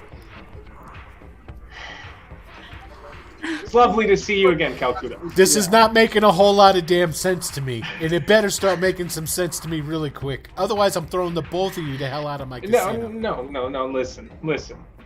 Carrick, it's listen. What did you call me? I think he called you Carrot. I didn't say Carrot. I would never say Carrot. He said Carrick, but you didn't say Big Boss Carrick. My apologies, Big Boss Carrick. Love you. You're kiss the ground you walk on. Calcuta over here, he calls me up and he says, "Listen, I need to go to Earth. I need to be infected with this AI virus, and I just happen to be able to lend him a hand and shut him down and now, I may have just done my job a little better." Now, what you sent over, the program that you infected the ship with, it wasn't the AI virus. It was a fake AI virus. So. And I think that's where we have the miscommunication and the kind of the difficulty with the managing personal relations. You boys just got me really interested in this. So let me get this straight. Yeah. Calcuta. Yeah. Dirty, notorious rat bastard of the galaxy that you are. Oh, you're too kind. I know. You rat, you. And you're working with tall drink of water over here. It looks like he can handle himself pretty good. And a pro-sec captain. And all three of you are going to go to Earth? Is this what's happening? Well, yes, probably going to happen that way. Yes. What the hell's on Earth that all three of you are going to go to a prison planet? Oh, we're just really depressed. Got some people looking for us, scary type you don't want to good place to hide, I think. Nobody. So you're going to go to Earth to hide out? Once you go to Earth, you don't get off Earth, right? That's a great place to hide. You see, we think so much alike. What about you, Cyborg? You gonna try and spin the same yarn that these two are trying to feed me? Well, no, her story's a bit more complicated, I think. I don't think she wants to confess to, I'm just saying, we use a lot of cyborgs in the service, but some of them become, smarter than they should. In this one... oh my God, he's just talking out his ass. All right. I'm telling you, she's AI infected. She's going to be banished there anyway. So, cyborgs can't get eye infected because they don't have Her eye is infected. That's what I mean. She's got a sty. It's got the thing in her. So Captain Corax, what's going on? Make this worth everybody's. You're the one who called us in here. We were just looking for Alejandro. Yeah, because Calcuto is here, and my good friend. Can I move one step closer to him? they all the security guys pull out their blasters. What? He's my good friend. What is Alejandro saying when he starts? He's just watching this whole thing play, again, like edging back in his seat, like scooting back a little bit every time. Here, hold on. I need to give you permission to use. Just sweating profusely. Okay, you can move Alejandro's token now. I love that it looks like he's in like sort of like a 70s like onesie. He's moving away from me. Yeah. Just step back. He's like standing behind his chair now. Yeah. Now this guy's gonna walk over here, and then Cal gets he pipes up again. Come on, boss! Let me get at these rat bastards! I will kill him. And Big Boss Carrick says, "Shut up, Calgut." And then he does that thing that you guys see Calcuto doing all the time, and he goes, "I kill him anyway." He starts like talking to himself. We're all very similar. Yes. Strangely. Okay. We need what we were originally promised. So basically, Alejandro. you just got a deal that you got to finish up with Alejandro. Is what you're telling me. That's right. Hey, Let me ask you a question. We finished the deal. That's fine. Why you going to? Why you want to go to Earth, Prosec? Nobody goes to Earth. That's what you think. They want. Inform me if I'm wrong. It's not my fault you haven't found your way down and back yet. Well, it's because I'm They've smart. got. I'm connected, baby. You know that. I'm part of the outfit. You don't know what lies down there. All right. Bringing it up here. Oh, you're gonna bring something off of Earth back up here. Hey, whatever. Sounds like this is between all of you guys.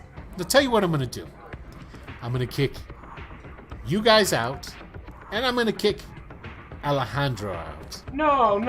Listen, we can work this out. And I'm gonna let all of you just figure out your problems outside of my casino. Hey, you want to kick me out first? Give me a little bit of time.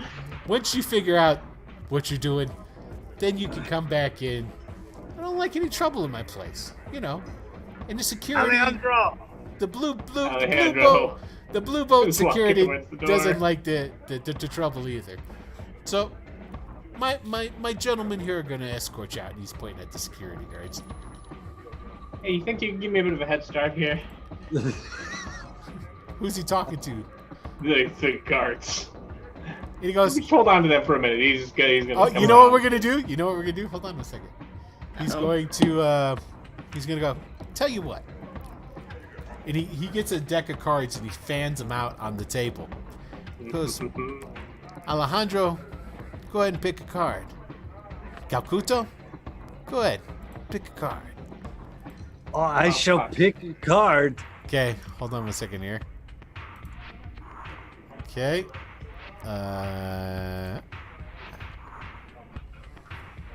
Okay. Can I draw? Hold on. Yeah, if you guys can do it without me having to do it, go ahead. Yeah. Okay. One card. Card. Draw. How do you show it? Hey, You have to can drag click it. on it. You can Oh yeah, it you drag it Grab up. it. Yeah, I remember That's that. mine. 7 of hearts. I lost. I've only got the 5. So, Big Boss Carrick goes, "All right, Alejandro, make good use of your 1 minute." And he bolts out of the room. Okay. Runs through the casino. As soon as he leaves, then the security guard steps in front of the door again, and then this guy steps in front of the door. And he's just watching the clock, and he goes, "So, you guys gonna take in any shows or anything while you're here?" I should have totally had this guy talk like a mobster. "So, like, once you're down here, you gonna take in any shows or anything?"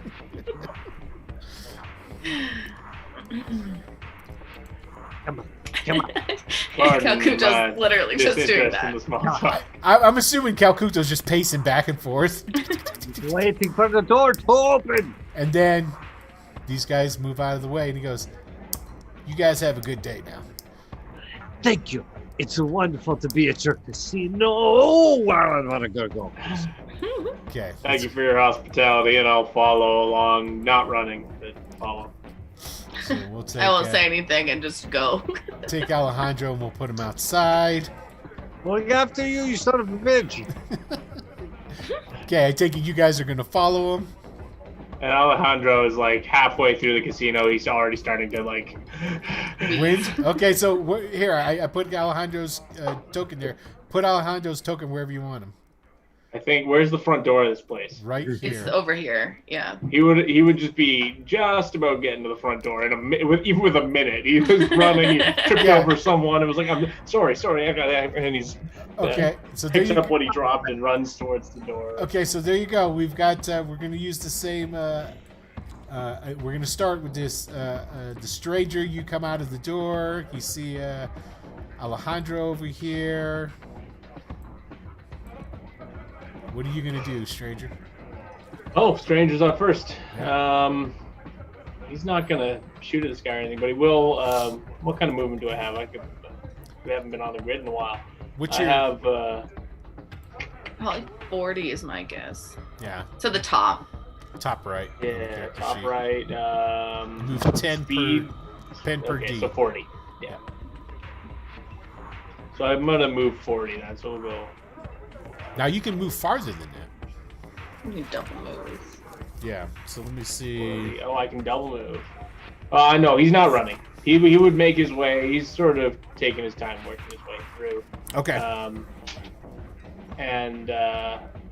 I'm not gonna risk reaching for my holdout or anything while I'm inside of the casino with the cameras everywhere, because that's just asking for trouble. So I'm just gonna Gotcha. Okay. stop there. Calcutta. I'm Tip going of my to stand use on my top. double move. Okay. So I'm going to make it all the way straight ahead, right up next to this. So what you do is you move your initial movement, and then you roll your 4d6, and it can explode, and that's how many additional feet you move. Ah, damn it. Come on, big rolls, big money. 18. There you go. I'm actually about here. 40 plus 20.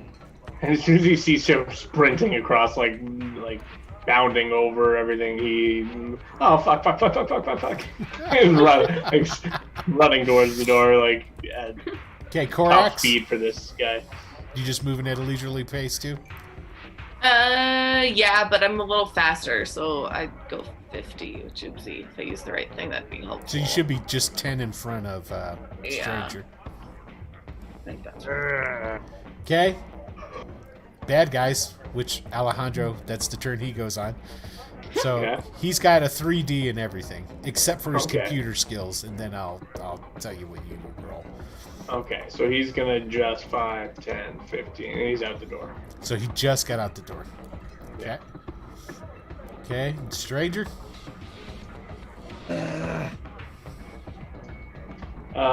Again, he'll just do his 5, 10, 15, 20, 25, 30, 35, 40. Just walking, sort of Okay. taking in the casino, but not in a rush. Okay, go ahead, roll your 4d6 there, Calcuta, if you're going to double move. See how many extra you get to go. 4d6. I'm running after him. Oh no! Oh, and 2 1s. That's a fumble. You going to spend a fate point so you don't trip on the carpet? Ah. Yes. Damn you. Ah. All right, so roll 4d6 again. Yeah. Make sure it's exploding. Oh, exploding. Exploding. 16. There you go. So 16 feet extra.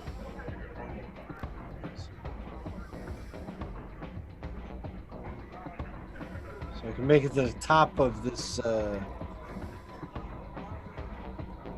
blackjack table. Jump up on the table and he's already out the door. So basically what's going to end up happening here, so instead of us continuing to do this movement, our little man Alejandro is not going to be able to outdistance the rat. So what we're going to say is we're going to bring this down to one roll. Give me a perception roll there, Calcuta, when you go out the door, because I'm assuming that Alejandro is going to try and ditch him, right? Yeah, I mean he's kind of in panic mode, so he's like Yes. he's just running, like flat out running. Okay, so Alejandro is going to roll 3d6. Okay, exploding. Yep, it'll be exploding. Okay. They're going to have to. Okay, Yeah, he got a yeah. 9. Okay, Calcuto, roll your perception. Beat that 9. I already rolled. He did. He rolled. Was that what the 25 was? Yeah. Yeah. Oh, okay. So you run him down easy. You catch up to him. So what are you guys going to do? And then as you catch him, then Korax and the stranger will come out. They'll see whatever the confrontation is going, and then they'll be there the next round. So go ahead. Tell me what's going to happen. I'm going to take my holdout blaster Oh fuck. and I'm going to stick it right at this bung hole. That's really what he's doing.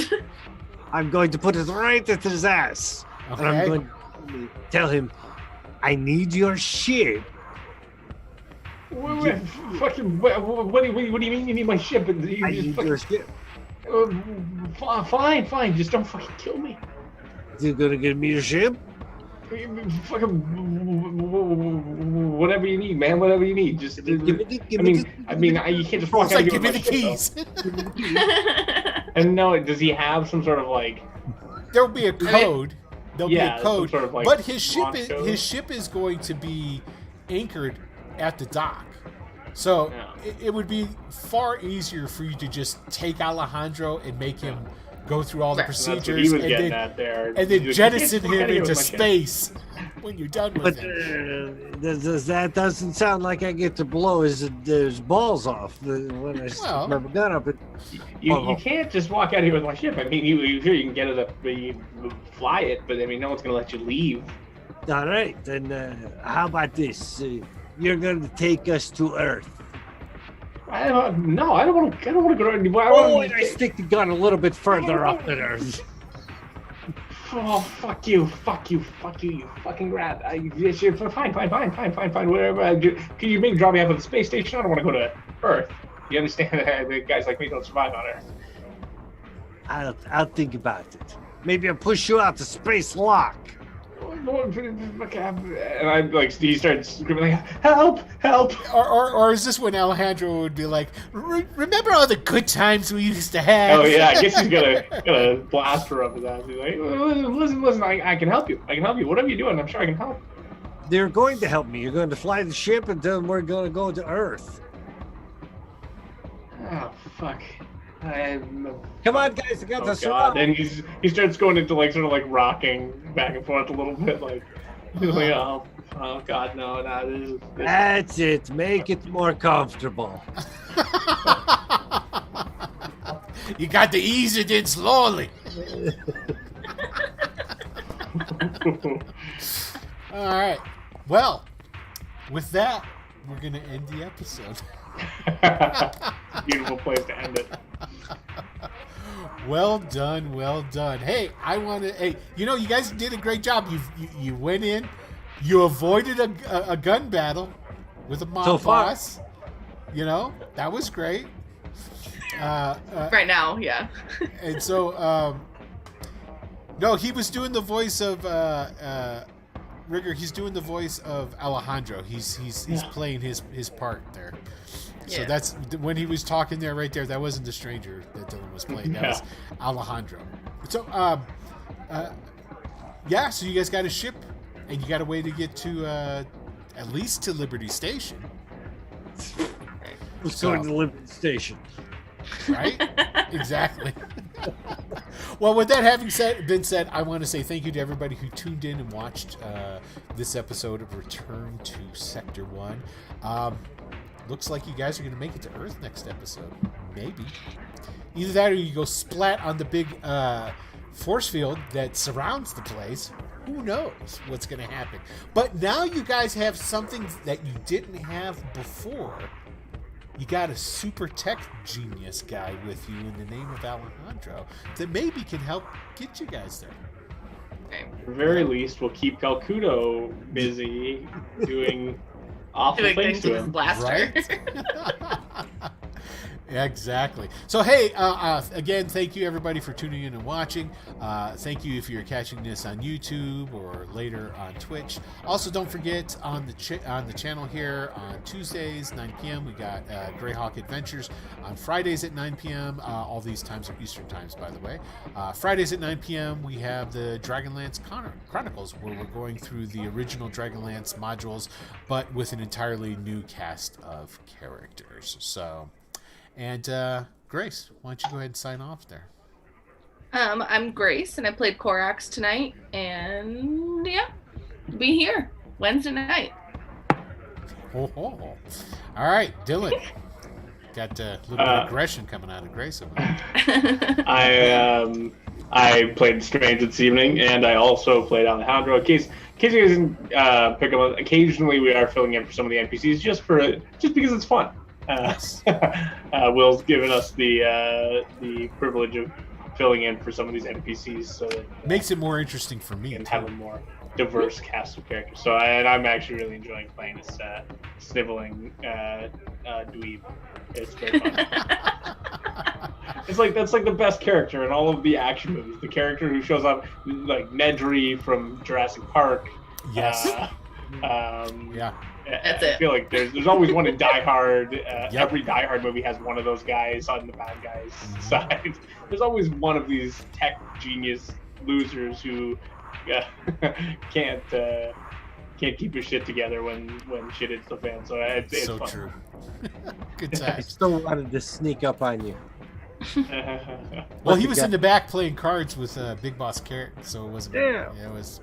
And he's more connected. Yeah, he is. He works for Big Boss Carrot quite a bit. I doing did. Stuff. Yeah. And last but not least, Uncle Tony. I am Uncle Tony, and hey, are we going to announce the follow-up for Wednesday nights? Yes, we are. Why don't you go ahead and you can If state you- that. This might be the first time that Grace even hears the date. So go ahead. 'Cause I need to tell everybody else.